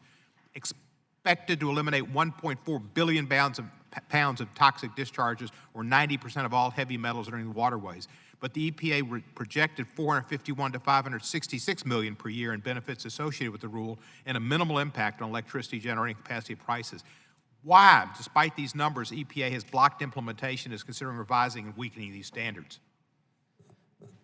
So the SEAM electric rule, we are reanalyzing, and we took 2 waste streams out of the 5 or so that were done under the SEAM electric rule update. We're reanalyzing the information and the data, and we currently have a proposal over at OMB, and so I'm not, at this stage, I'll wait for that proposal to hit the streets, and you'll have your explanation. Thank you, Mr. Chairman. And to close, this was something, I don't know if you're Republican or not. We're all Americans. It doesn't make any difference if you're Republican. But there are Republicans around because of this administration. And this is one of the good things Richard Nixon did. So please uphold this for the people's health and for a little bit that we can think of Richard Nixon in a positive way. I yield back the balance of my time. Thank you, Mr. Cohen. Mr. Ross, we thank you for your time and for your patience. And the excuse for the rest of the panel, we're calling the second panel up. Thank you very much, sir. Thank you, Chairwoman. Thank you for inviting me and providing me the opportunity. You're welcome, sir. We will now proceed to hear from our second panel. Thank you for being here, and all of you are welcome if you'll take your seats. We have Ms. Maya Bellin, Director, Department of Ecology, State of Washington. Ms. Becky Keel, Secretary, Department of Kansas Energy and Environment, State of Arkansas. Mr. Ken Kaposis, Associate Professor, College of Law, American University. And I do think Mr. Delgado would want to introduce Mr. Hickey, who is next from Hoosick Falls, New York. Mr. Delgado, would you want to introduce him?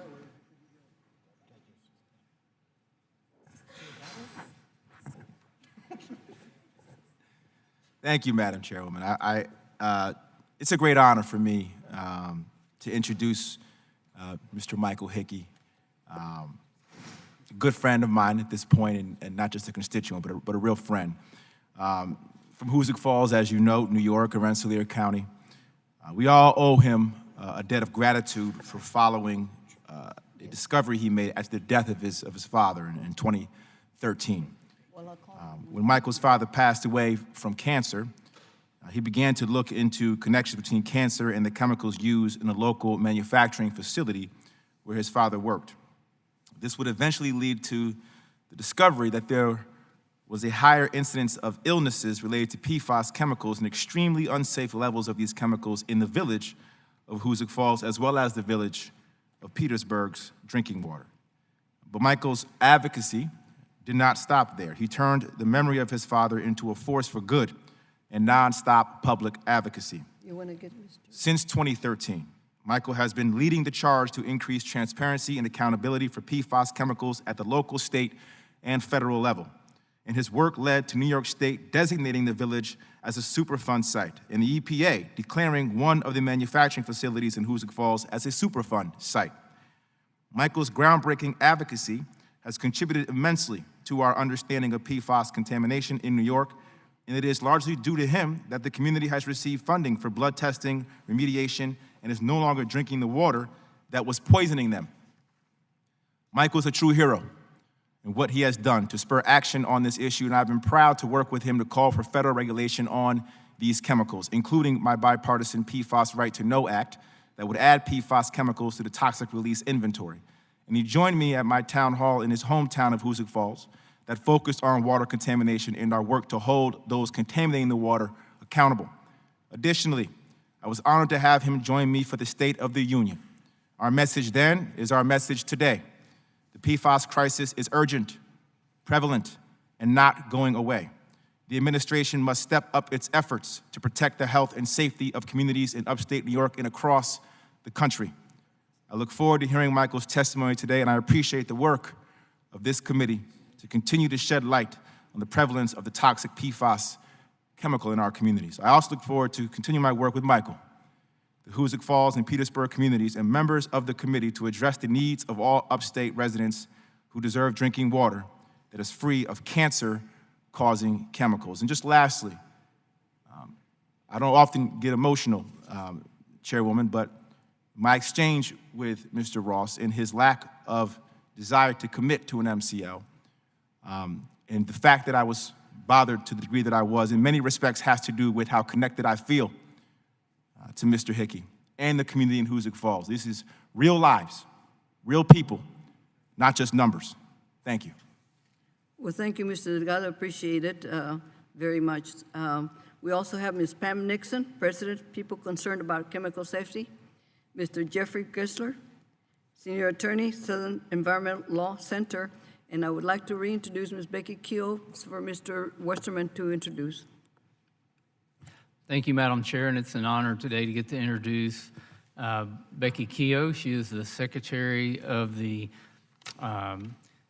of Energy and the Environment in the state of Arkansas. That's a recent position as the state has reorganized state government. It's a cabinet-level position. She formerly served as the director of the Arkansas Department of Environmental Quality.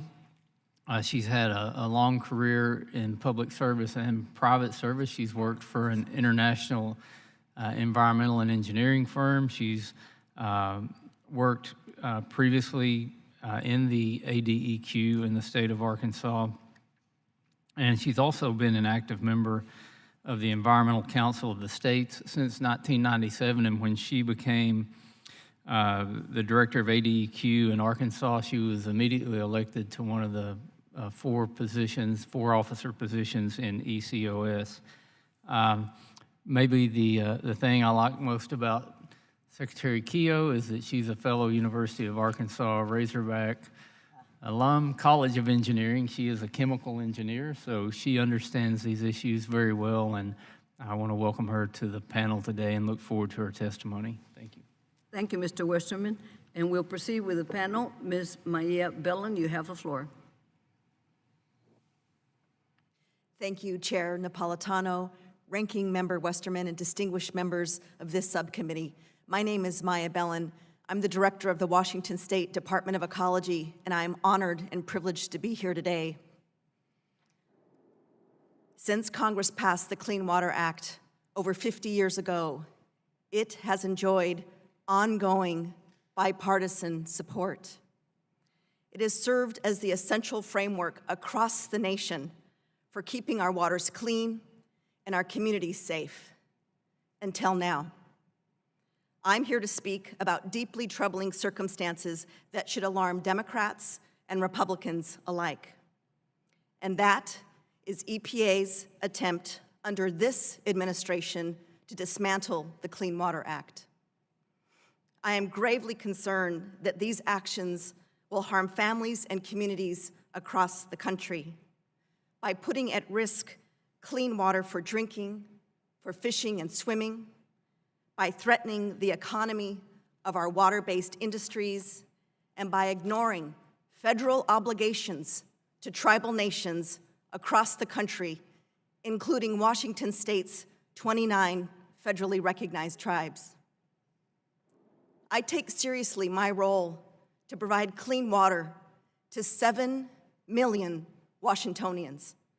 I must say that I am relieved to see this subcommittee stand up and take notice of EPA's rollbacks. Under the Clean Water Act, Congress empowered states to serve as co-regulators with the federal government. This includes long-standing state authority under Section 401 to ensure that federally permitted projects don't harm our waters. But EPA has now proposed a rule that would, 1, dramatically narrow the scope of projects states can review, 2, severely restrict the time we have to review applications, and 3, grant themselves ultimate veto authority over our state decisions. I cannot stress enough how damaging EPA's proposal will be to states, and this is particularly concerning for Washington, because we are a water state. We are the home to the Puget Sound, one of the nation's largest estuaries. We have hundreds of lakes and thousands of river miles, including the Columbia River. And as a basis for these drastic measures, EPA's proposal actually points to my agency's denial of a water quality certification for the Millennium Coal Export Terminal along the Columbia River. The fact is, that denial was based on the Millennium Project's failure to meet a multitude of specific water quality standards, as well as other state environmental standards. But let's face it, this rule is not about the facts. It is about taking away states' ability to protect clean water. And at the same time the Trump administration is dismantling Section 401, they are also shrinking the pool of water bodies protected under the Waters of the United States rule. They have created chaos by repealing the 2015 WOTUS rule, leaving vast portions of our nation's waters unprotected, contrary to Supreme Court rulings. And in one Washington county alone, the WOTUS repeal will result in the loss of federal protection for over 50% of its streams and its wetlands. And on top of these sweeping rollbacks, EPA is directly targeting Washington State. They just repealed our state's human health water quality standards. These standards apply only to our state and deal with how we protect the health of Washingtonians that consume fish, such as salmon and trout, from our marine and our fresh waters. This combination of rollbacks on both the national and state level is unprecedented. There is no doubt this administration is dead set on overturning protections that have safeguarded our nation's waters for decades. And I am here to say that Americans deserve better. Our children deserve better. We all deserve clean water. But I'm not giving up hope. And that is because of this committee hearing today. And I want you to know that Washington State fully supports Congress's much-needed oversight of EPA and recognizing the dangerous path that this administration is on to ensure that the Clean Water Act is upheld and to ensure that water is protected for all Americans. Thank you for the time. Sorry. Thank you, Ms. Bellin. Next, I have Becky Kehoe. You have the floor. Thank you, Madam Chair and Ranking Member. I am Becky Kehoe, Secretary of the Arkansas Department of Energy and Environment. I bring greetings from the natural state and from my governor, your former colleague, the Honorable Asa Hutchinson. It is an honor to be here in Washington, D.C. today, appearing before the subcommittee. As our state slogan suggests, in Arkansas, we are incredibly concerned with the health, beauty, and safety of the waters of the United States. In fact, our governor has recently taken extraordinary steps, both financial and regulatory, to ensure the enduring beauty and quality of America's first national river, the beautiful Buffalo, by successfully negotiating a permanent closure and conservation easement conversion of a 6,500-plus hog operation near the river. Our governor noted that he believes in farming, but that it must be balanced with efforts to preserve the buffalo as a national treasure. Finding the balance between progress and preservation is a constant struggle for environmental regulators, legislators, and increasingly now, more often, federal judges. That is one too many cooks in the kitchen, I think we can all agree. When judges are left to be legislators, we have all failed. The recent repeal of the 2015 Clean Water Rule is the first step in making sure we are all using the same cookbook and the same recipe. Prior to the recent repeal, 22 states followed the 2015 rule, while 27 did not. And New Mexico was left unclear as to which cookbook to use, or even if it was able to cook at all. Now, Arkansas was not subject to the 2015 rule, but our bordering states of Tennessee and Oklahoma were. Yet we share similar ingredients. The Mississippi River with Tennessee, creating jurisdictional and adjacent wetland issues, and Oklahoma, where we share numerous interstate waters, some tributaries of which may be currently jurisdictional in Oklahoma, but not in Arkansas. Without a consistent definition of what is and what is not a water of the United States, States are left to whip something up from scratch. Arkansas and Oklahoma, with our Cherokee National Tribal partners, are for the first time ever working together on an Illinois River watershed improvement plan. This basin-wide effort seeks to restore and protect the Illinois River by engaging stakeholders, cities, and industry to address historical issues while ensuring community and agricultural progress continues. A common application of WOTUS will enable bordering states to effectively manage shared water bodies.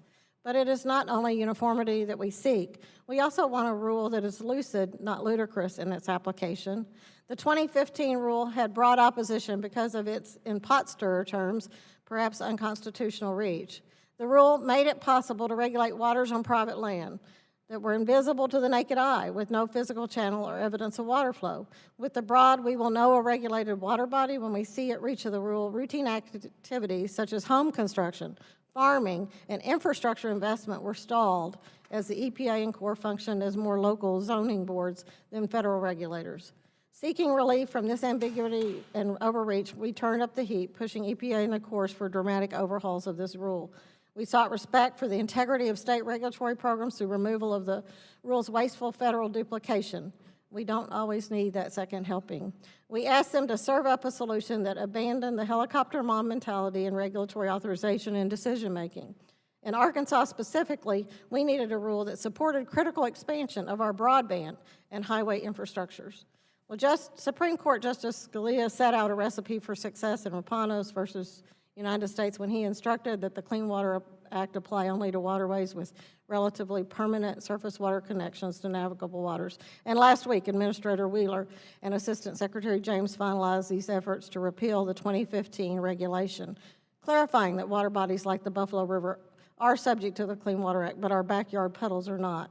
By limiting ingredients of the Clean Water Act and spelling out each step of a proper recipe, proposed revisions also curtail states who set out to broadly apply Section 401 of the Clean Water Act, negatively impacting the economies of other states, and perhaps indirect violation of the Commerce Clause. Again, a little bit more pot stirring. The proposals allow the states the flexibility of seasoning a solution, but prevent states with waterways from shutting out neighboring states from entire markets. And while we do not face these same waterway challenges, Arkansas is a net exporter of natural gas and supportive of a protective permitting program that reduces environmental risk while at the same time meets market response and critical use needs. This balance is accomplished in Arkansas through innovation, technology, and best management practices, our secret ingredients. Forestry-led initiatives like streamside management zones, proper logging road construction, prescribed burn academies, and unpaved roads initiatives have contributed to Arkansas's 92% adoption rate of forestry BMPs with resulting water quality protections and wildfire prevention. Well, in closing, I echo the words of Ranking Member, a fellow engineer and a friend to Arkansas, the Honorable Bruce Westerman. In support of a new WOTUS rule and in support of a common cookbook with a workable recipe, he reminds us that rolling back the 2015 rule ends years of uncertainty over where federal jurisdiction begins and ends. For the first time, we are clearly delineating the difference between federally protected and state-protected wetlands. Thank you for your time and consideration. Thank you, ma'am. We now may proceed with Mr. Kaposis. You're on. Thank you. Thank you, Chair Napolitano, Ranking Member Westerman, for the invitation today. I am here in a personal capacity. The U.S. has made great strides since our environmental laws were enacted in the late 1960s and early 1970s, but we are only one half of the way to the goals Congress set in 1972 for fishable and swimmable waters, and that goal was to be met by 1983. With much work remaining to improve water quality, the Trump EPA appears determined to roll back water quality protection wherever possible. To date, EPA actions include reducing the scope of waters protected from pollution and destruction under the Clean Water Act to levels not seen since the Clean Water Act was enacted. Just last week, EPA finalized a rule to return the scope of waters protected to those established by the Reagan administration. This is directly contrary to the position of all interest groups following the confusion generated by the Supreme Court, and that point was made quite eloquently by the chairman of this committee. I was on the staff of this committee at that time, and I can tell this committee that no one argued to retain the status quo. Some argued for regulation, some argued for legislation, but nobody asked for the Reagan-era rule, yet that is the course that the Trump EPA is pursuing.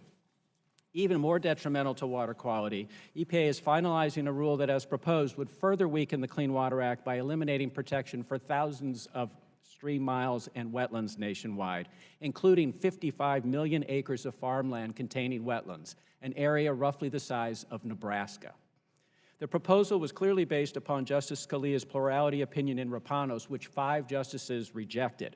And notwithstanding what Mr. Ross said about the concurrence of Justice Kennedy called the Scalia opinion unpersuasive and, quote, inconsistent with the Act's text, structure, and purpose, close quote. While there's been a lot of discussion about the proposal providing more clarity, I would argue that it provides far less clarity.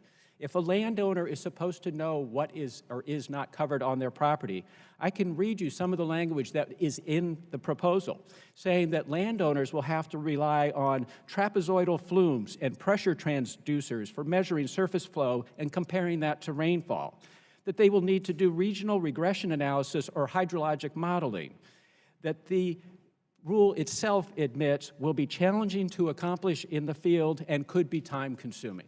That is from the proposal. In developing the Clean Water Rule, EPA's Office of Research and Development prepared an exhaustive synthesis of peer-reviewed science on how waters are connected. EPA has made no attempt to refute the science. Instead, EPA chose to ignore it. EPA ignoring science is like the CIA ignoring intelligence or NOAA ignoring weather forecasts.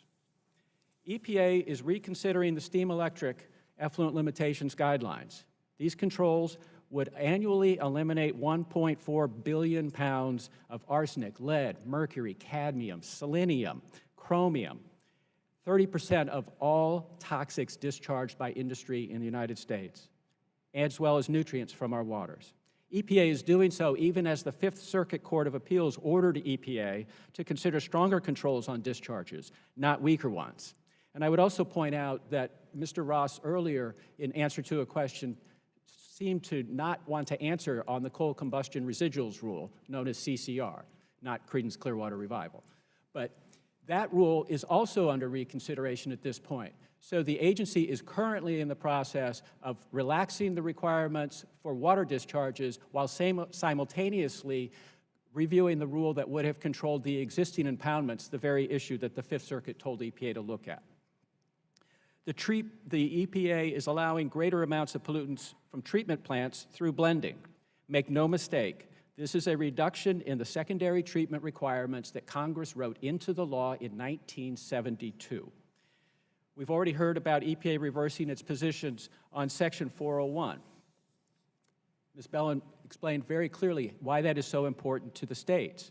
Mr. Ross himself acknowledged that these permits can take 4 to 5 years, yet he would propose to cut off a state's action to act on that permit in year 1, when the state doesn't even know what the project is that it needs to protect its water quality from. The Trump EPA is systematically taking the cops off the beat by significantly reducing its ability to enforce environmental protection laws through budget cuts and reducing the actions it takes. These reductions are a conscious decision to create more avenues for our bedrock environmental laws to be violated without fear of being caught or responsibility. Candidate Trump promised to get rid of EPA in almost every form, leaving, quote, little tidbits intact. This may be in the interest of developers, oil and gas, agribusiness, and significant polluters, such as coal-fired plants, but it's not in the interest of the public or the environment. In my 34 years of water law, I have never heard the public say that the water in our rivers, lakes, and streams and ponds is too clean, that there are too many healthy fish to catch and eat, that our drinking water is too clean, or that we need more beaches to be closed due to pollution. EPA needs to do its job in protecting human health and the environment under the Clean Water Act. This is not a time for retreat. Thank you. Thank you, Mr. Kaposis. Thank you for your testimony, and I will proceed with Mr. Hickey. Thank you very much, Chairwoman. Obviously, public speaking, this isn't really my most favorite place to be doing at all. So I really appreciate the opportunity, and hopefully I won't mess this up too badly. But thank you, Congressman Delgado, for everything that you're doing for our community. For me, I'm kind of an accidental advocate for my community. And you know, it was really more about a mission for my dad. I was started out as a heartbroken son, and I turned into an advocate because of that. And in Hoosick Falls, we have multiple industrial plants. One is called St. Gobain that use PFOA. It's been in Hoosick Falls since 1955. We once had 11 operating plants that had over 500 employees. Now we're down to 2 with 200. So it's been there, and it's the lifeblood of Hoosick Falls. So my dad was diagnosed with kidney cancer in 2010, the month before my son was born. And he actually had his kidney out the day my son was born. So my dad went into surgery, had his kidney out, and I went upstairs and had my son. So it was a process, pretty difficult at that point in time. You know, and kind of next 2 years went by, he was okay. And the kidney came back in his second kidney in 2012, and he passed away early on in 2013. My dad worked multiple jobs. He worked in the factory 11 to 7, and he drove a school bus during the day. And he was retired for 9 months before he passed away. So working 2 concurrent jobs for 32 years is a lot.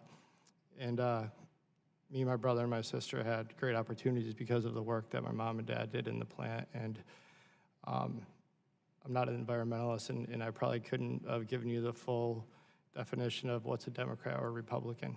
You know, and this issue for me has been more common sense, and that's kind of what I've tried to do throughout the process. So in Hoosick Falls, we have only 3,500 people on the public water supply, and PFOA at that point in time wasn't tested because our town was too small. It was only 3,500 people under the UCMR 3. You had to have 10,000 or above.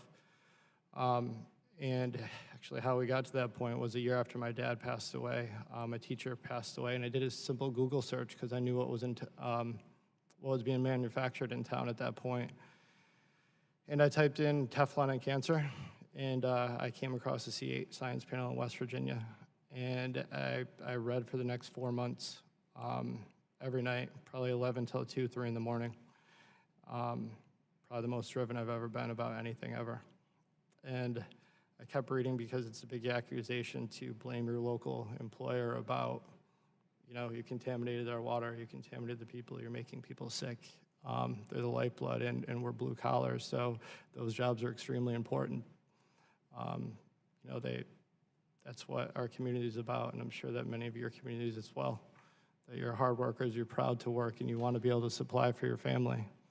So, you know, I knew that was a big accusation to make. I went to the mayor, and we didn't test because of our size. So I kept on going. I talked to our local doctor. I said, you know, could there be anything to this? These 6 illnesses that are related in West Virginia, do you see a lot of them here? And yeah, we did, is what he said. We need to push forward, we need to do something. And then going to the county, to the state, nobody would test. So I found who did the testing in West Virginia. I ordered a kit from Canada, and we did the testing. I took water from my mom's house, my McDonald's, the local dollar store, and sent it back, and it came back at 540 parts per trillion at my house, 460 at my mother's. You know, at that point, we knew we had a problem, and brought that back to the mayor because obviously I wanted to hand him off a folder and be done at that point. It didn't go that way. It took another 1.5 years. I had to get an environmental attorney involved. And I think that's why I'm here today, was to speak about the EPA. They played a large role in stopping the water from being drank in Hoosick Falls under the previous administration. And I've had now the privilege to work with the prior administration and to work with the current. And it's a little night and day at this point in time, to tell you the truth. You know, Mr. Kelly, he was the Superfund. He came to Hoosick Falls. I met him. He was really nice. He gave me his card. He said, call me whenever you need anything, because we have 5 Superfund sites now, 1 federal. He resigned 3 days later, though. So that didn't really work out that great with him. I met Mr. Ross when I came for the State of the Union with Mr. Delgado. And I'm sure that he's doing everything legally that he can in following the laws. But I think that there's common sense that we're missing out on right now. I think that, you know, the EPA has a position to help all of the states. In New York, we have a lot of resources. We have DC and the DOH, and they stepped in. But you still needed the EPA to tell us about chemicals, and they're not doing that. And we need to continue to push forward with common sense. There's 20 years of research on PFAS, or if not more, and we just need to do some common sense legislation. Thank you. Would you wrap it up? Go ahead. Oh, I'm sorry. No, if I went over my time, I apologize. Thank you very much for your very moving testimony, and it was really informative and educational, and hopefully we will continue to take action on that. Thank you very much. Next, we have Ms. Pam Nixon. You may proceed. Yes. Thank you for allowing me the time to testify today. I am president of a nonprofit organization, People Concerned About Chemical Safety, also known as PCACS. Okay. Also known as PCACS, out of Charleston, West Virginia. We're an affiliate of Environmental Justice Health Alliance, excuse me, for Chemical Policy Reform, also known as EJHA. In January 9th, 2014, there was a major chemical spill into the Elk River from a tank farm located along the Elk River in Charleston, West Virginia.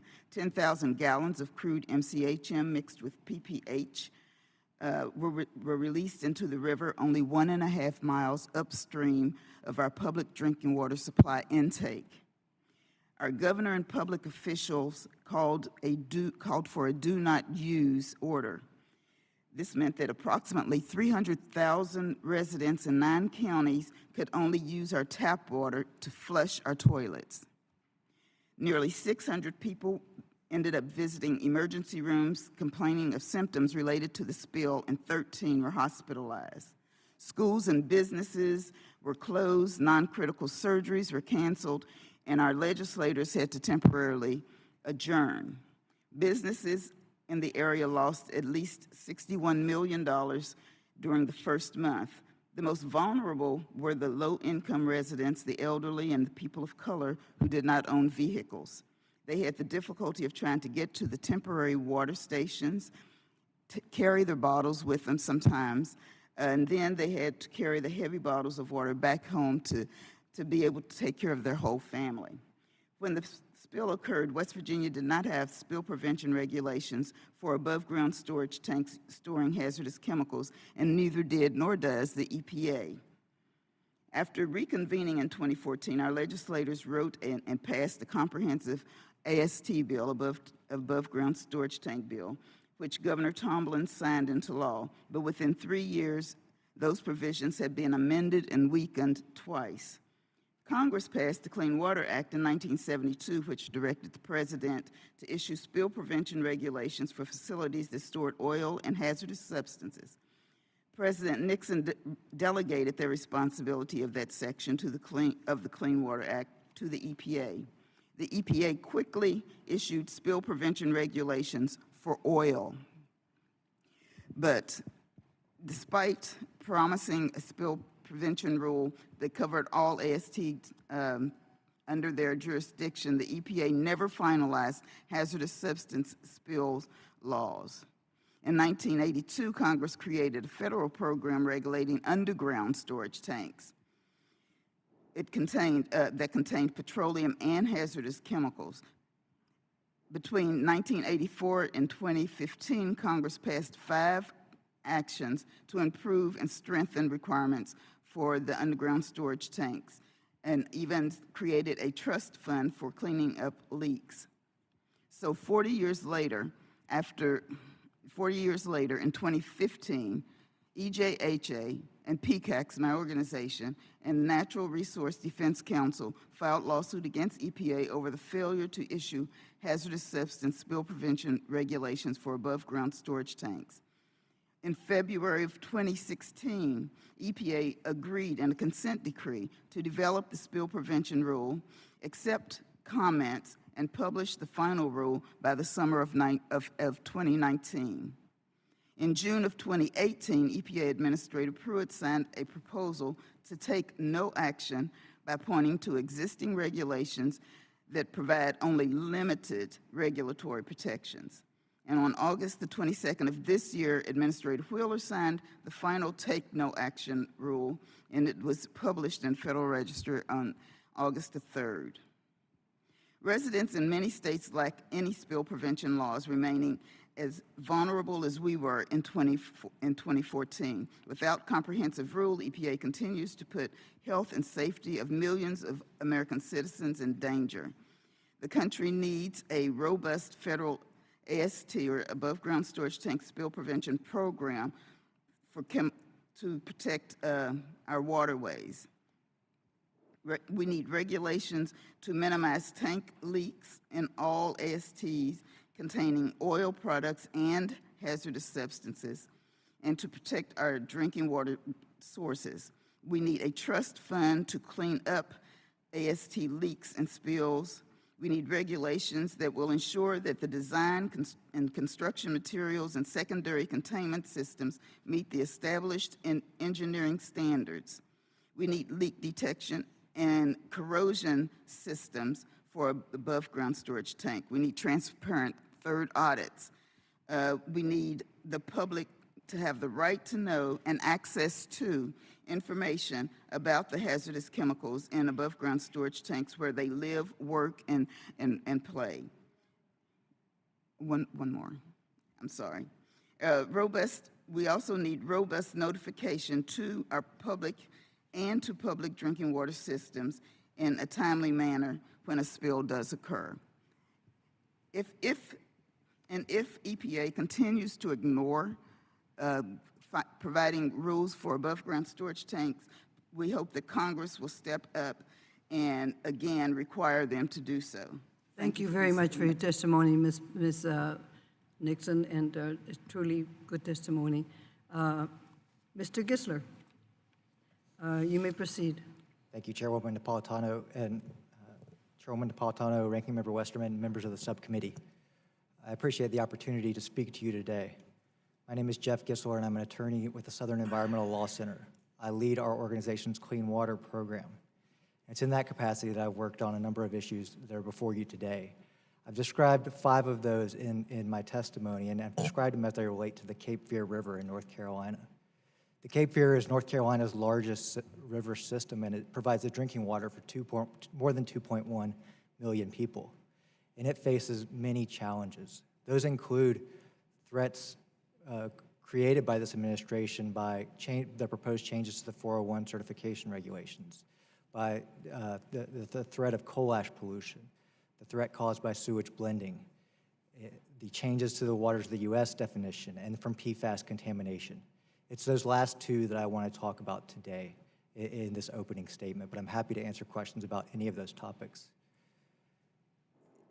I want to first talk about the Waters of the U.S. change and the radical proposal put forward by this administration in February of this year. And I think it's best to do that by looking at Fayetteville, North Carolina. It's one of the major cities on the Cape Fear, and it's home to our largest military base in Fort Bragg. The change in the definition of waters of the U.S. will have a significant impact in Fayetteville, North Carolina. It will eliminate protections for more than half of the streams that are in the immediate vicinity of Fayetteville, and a higher percentage of wetlands. That matters in Fayetteville for 2 reasons. First is that Fayetteville gets its drinking water from the Cape Fear. And so when the streams and wetlands that flow into the Cape Fear are not protected, that drinking water will be dirtier and more contaminated. The second reason is that Fayetteville has survived 2 record-setting floods in the last 3 years from Hurricanes Matthew and Florence. We know that the very streams and wetlands that are threatened by this administration, those that dry up for part of the year, are the ones that have the greatest flood storage capacity. They are the ones that protect our communities and buffer us against storms and flooding. We cannot protect places like Fayetteville if we do not protect streams and wetlands. If we go just downstream from Fayetteville, we run into Chemours Fayetteville Works facility. For nearly 4 decades, Chemours and its predecessor have dumped Gen X and other PFAS directly into the Cape Fear at levels that are hundreds of times higher than what the state of North Carolina recognizes as a safe level. They've not only done that through their discharge pipe, They've done it through severe contamination of the groundwater under the site. Some samples have shown levels of PFAS at 46 million parts per trillion. The state standard for Gen X, that's for Gen X, and the state standard for Gen X, or the health advisory level, is 140 parts per trillion. That groundwater flows into the Cape Fear and combines with their discharge from their pipe and flows 55 miles downstream, where it's taken into the drinking water supply for more than 200,000 people who live in Pender County, New Hanover County, and Brunswick County, North Carolina. Those people have been drinking highly contaminated groundwater for decades, drinking water for decades, from a plant that is more than 80 miles away. Unfortunately, this administration has not responded to that crisis. The PFAS action plan that has been proposed doesn't include any meaningful action that will help the communities like Wilmington, like those in Pender and Brunswick counties. It does too little and it takes too long. If EPA were serious about addressing this issue, they could take immediate action that would stop PFAS from getting into our waterways and not only focus on how we can clean it up after it's out in our environment. The agency has chosen not to do that. It's also decided that reversing decades of legal interpretation of the Clean Water Act, that it's okay for Chemours and companies like it to pollute our drinking water so long as they pollute the groundwater first and let that flow into our drinking water supplies, that is acceptable under the Clean Water Act. It is not. It is not allowed, and the statute prohibits it. This EPA should as well. The Cape Fear is unique in many ways. This story is not unique. Many of our rivers across the country face these same challenges. And if this administration is successful, these stories will end in disaster. Thank you for the opportunity to testify today, and I welcome your questions. Thank you. Thank you very much for your testimony. We have votes called already, but we're going to go ahead with the questioning, and then we'll recess for about half an hour before we go vote. My question to Mr. Kaposis is, you talked a lot about maps. Based on your experience as the former head of EPA's Office of Water under the Obama administration, what challenges are posed by Mr. Ross's desire for maps? Are there other tools that the EPA has today that the agency can use to show the waters where protection is lost by the Trump rule? Thank you for that question. Yes, the question of developing maps for the Clean Water Act jurisdiction goes as far back as there was legislation before this committee in the 1980s to do that. What we found back then, and that things haven't changed, is that, first of all, developing national maps of jurisdictional waters would be prohibitively expensive. It would also require on-the-ground visits by people to make jurisdictional determinations. Notwithstanding what Mr. Ross said, it's not going to be possible to use satellite images or to use existing data. Most jurisdictional determinations are made by somebody going out onto the property to find out if it's jurisdictional. So that, to make a national map, you would then have to put people on the ground onto people's property who may have no interest in knowing whether there is a jurisdictional water or not, because they're not planning to pollute it or destroy it. They don't need a permit. So you would require a physical intrusion onto property all across the nation, anywhere there might be a water feature subject to the Clean Water Act, even to find out if it's not jurisdictional under the Clean Water Act. And because most people undertake their daily activities without triggering any Clean Water Act responsibility, you would be mapping thousands of miles of streams and millions of acres of wetlands for no particular purpose because nobody plans to do anything with them. Now, if somebody can come up with a way to do maps, I agree, everybody would love it, but the hurdles are immense. Thank you, Mr. Kaposis. Ms. Bellin, in your testimony, you mentioned the Trump administration is repealing the state of Washington's water quality standards to protect human health from toxics and in fish. Seems to me the state of Washington knows more about protecting the citizens' health than the administration. What legal standing does the Trump administration have to, or by what legal standards can Trump administration repeal the state's previously approved water quality standards? And if there is no legal standard for repealing those standards, surely they are basing their decision on science. What science has the administration presented to repeal the state's water quality standards? They have no legal standing to repeal Washington State's fish consumption rule, otherwise known as our human health criteria. There are two standards under the Clean Water Act for when EPA can reach into a state, into a previously adopted rule that that state chose based on the circumstances, the waters, the beneficial uses, the population, and in our state, for treaty tribes, to determine that that state rule should be repealed. There's two circumstances that they could have done that. Neither exists at this time. One is that if we ask them to come in and repeal or revise based on a set of circumstances, which we have not, or two, if they determine essentially that the Clean Water Act is not being met. And these are protective standards that are meeting the law and the intent of the Clean Water Act. So it is such a dichotomy for me to sit here today and hear the issue raised about states' rights, and let's revert to states' rights so that we can get states to have a better handle and let them look at these things in terms of their particular view, but then to come in and surgically repeal a rule that's been on the books in our state for 3 years that we spent 10 years adopting and getting on the table to answer and deal with water quality issues by virtue of Washingtonians' fish consumption. Thank you very much for your answer. Mr. Westerman. Thank you, Chairwoman Napolitano, and thank you to the witnesses for your testimony. I've got some pictures I would like to show, and we seem to get wrapped around the wheel a lot on regulations and what they mean, but I want to talk about something that's happening in my state that Secretary Keogh may or may not be aware of, but what you see here is a photograph of water irrigation system. This is surface water coming right out of the Arkansas River. You can see it's got kind of a brown color to it. It's got quite a few nutrients in it. If you don't know the geography, the Arkansas River flows into the Mississippi River, which goes into the Gulf. So the algal blooms and the things we see in the Gulf, a lot of that are attributed to nutrients flowing downstream.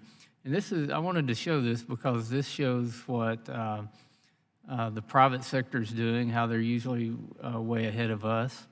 And there's a lot of benefits to a surface water irrigation system like this. Number one, this is in rice country, and if you know, it takes a lot of water to grow rice.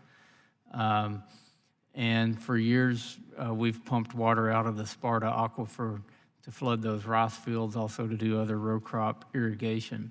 That aquifer is depleting, which it's very pure drinking water. A lot of areas rely on that water for drinking. So getting water out of the river versus the Sparta is a good thing.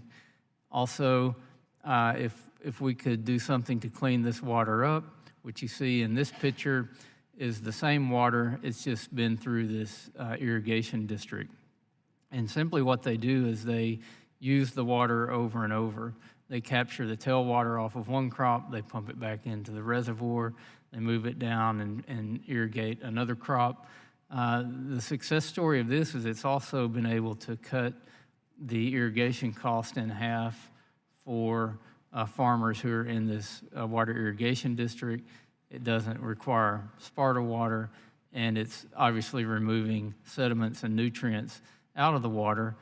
And the only water that you're losing through the irrigation loop is a little bit of infiltration and evaporation. So this water would end up back in the Arkansas River flowing downstream. I show this because one problem that is being faced here is that there appears to be considerable opportunities for establishing water quality trading programs around the nation. And my question is, why aren't we seeing more trading occurring currently? If we look at nutrient trading and nutrient offsets, what are the main impediments to establishing a successful water quality trading program? And Secretary Keogh, I'll ask you that first, what you see on the state level, and then I'll open it up to the other panelists. Well, thank you, Congressman.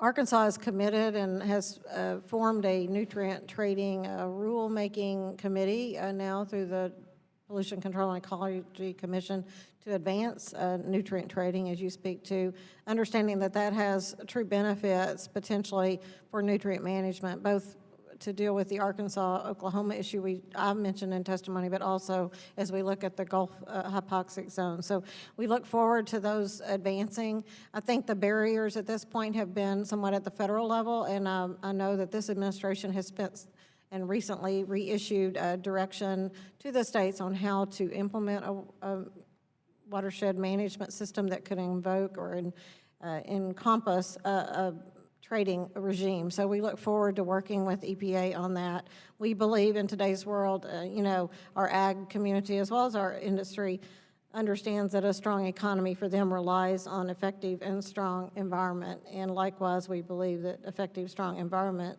leadership is benefited by a strong economy. So we look forward to that opportunity to tap into those opportunities. Does any other panelists have any expertise in this area and would like to make a comment? If I could, Mr. Westerman, the concept of trading has been around for quite a while. It has met with modest success, is how I would characterize it. It's a couple of different reasons, often centering around enforceability, accountability, and responsibility. We have found that in some instances, the agricultural interest is not interested in being part of the regulatory program, even though they may be stepping in to take on a responsibility of reducing nutrient loads. So there needs to be a way to bring people in without them having the fear that they are somehow going to become the regulated entity. And that's been a difficult hurdle for the states and for EPA to overcome. A lot of these trades are based on modeling, and there's some uncertainty. You can measure what comes out of a treatment plant. You can test it and measure it, but you have to model for these kinds of trades that use agricultural lands. And that has not been particularly successful yet either. I think conceptually, it has a lot of promise. I mean, it's very similar to what the AIR program has for cap and trade. I think is what you'll see as TMDLs come online, there will be a financial incentive for those who are regulated point sources to participate with non-regulated, non-point sources in the agricultural sector to reduce the nutrient loadings at a lower cost per unit of reduction. But there has to be some forcing mechanism, and that accountability has to be figured out among the parties. And I really, again, I think it's a good concept, but those are the hurdles that I see. Thank you, and I'm way over my time, and I think if I'm going to vote, are you going to? Yes, I'll ask a question. All right. You can head out. We will return. Thanks. Thank you, Mr. I retract that last statement. Thank you. I will yield myself 5 minutes for questioning. I want to just focus, Mr. Hickey, on your testimony. And you came back to common sense. And I think you showed a lot of grace in response to Mr. Ross's testimony. My takeaway from the testimony was that despite the fact that we know, the science has made it clear, that PFAS can cause cancer and can lead to thyroid conditions and autoimmune disorders. Despite this fact, he appeared, and the EPA, at least at this point, seems unwilling to at least just go on the record and say, we will provide an MCL. Not what the MCL will be, but that despite we know what this toxin can do to people, people are losing their lives, we can't even go on record in common sense and use our judgment to say, hey, you know what? Yeah, we'll land at some point on an MCL. And that, to me, I find profoundly frustrating and a disservice to the public. I like, and I know you had to stop your testimony. We can talk about the science, and we could talk about the numbers and the parts per trillion and what that all means. But I think there's nothing more powerful than hearing stories like yours and understanding the impact that it has on communities. and what the community feels in terms of its connection to agencies like the EPA. And you spoke about the night and day reality that you have experienced, and I'd imagine others in your community have experienced on this critical issue. So I just want to give you back the floor. And if you'd like, speak a little bit to what it feels like, what it means for you and the community back in Hoosick Falls to have to engage at this juncture with all the mounting evidence and science, with an agency that seems uncommitted to its mission. Thank you. You know, me and you have had multiple conversations about this in the past, and you know, in MCL, it really, honestly, seems crazy, right? The number keeps trending lower, but it's a carcinogen we're talking about. So how much water do you want to give your children that causes cancer? You know, it's a crazy question, right? So that we even have to even consider giving our children water that causes cancer. You know, so zero really should be the MCL with these chemicals. There shouldn't be any question about it. And I think right now the debate with PFAS, and you're comparing it much to the tobacco industry at this point. These chemicals versus tobacco, they're similar, right? Cancer, we know they're causing cancer, but the difference is tobacco is a consumer's choice. Water is not. And that's the big difference that we have. And over the 5.5 years that I've been working on this now, I spent a tremendous amount of time, obviously, on it. And I've actually felt guilty at times. Why wasn't I involved in this sooner? Why didn't I get involved earlier? But all the science that keeps evolving, you're having more and more states that are getting involved, and there's more contaminations that are being found. And there's no science that's saying that this is good for us. None of it's evolving into saying that these chemicals are going to be positive in the future. There hasn't even been one, right? So, you know, and the problem is that there's 5,000 of them. So there's always one on the back burner. And we're seeing the smaller chains get through the carbon filtration. And that's going to be a problem. So now it's me as an advocate, I'm questioning, did we do the right thing about PFOA? Should we have had them stop using it? Or should we continue to have them use that because we don't know what we're getting next? At least we have the science on what PFOA was. We don't know what's going to happen, like in the Gen X situation. You know, there's science now that's rolling out, but there's a chemical behind Gen X too.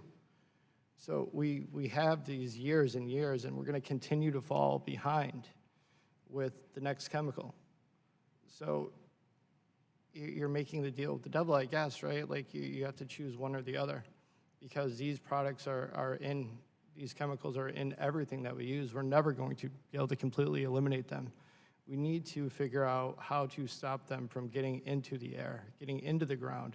Why are we not talking about the sources that they're coming from? We're talking about pulling them out of the water after they get there. Why are we not concentrating more on how did they get there? It came out of the stacks in Hoosick Falls. We should have stopped it from coming out of the stacks. You know, there's spray booths and painting, right, that you prevent the aerosol that getting out into the air. Why are we not doing that with these chemicals? It's just common sense, I think. We're overcomplicating it, and we're causing more years and years of research that we don't need, that's already there. Right. So it's a frustrating process. Well, I appreciate you saying all of that, and I think it speaks to the fact that more than anything, the lack of urgency, the lack of prioritization. People can't choose, as you so eloquently put it, to drink water. It is the lifeline. It is essential to our existence. There's no way around that fact. And if there's anything the public should be afforded, is a government that promotes its welfare, that protects its welfare. And we need to draw a line in the sand on some of these matters and not make them partisan. Some things aren't partisan when it comes to life. And so I really appreciate what you said. I appreciate your advocacy, and I encourage you, despite the difficulties that lie ahead, despite the cynicism that can certainly settle in at times, to keep fighting and to know that there are folks here that are in this fight with you. Thank you. I ask unanimous consent that the record of today's hearing remain open until such time as our witnesses have provided answers to any questions that may be submitted to them in writing. No objection. Unanimous consent that the record remain open for 15 days for any additional comments and information submitted by members or witnesses to be included in the record of today's hearing. Without objection, so ordered. I would like to thank our witnesses again for their testimony today. If no other members have anything to add, the committee stands adjourned.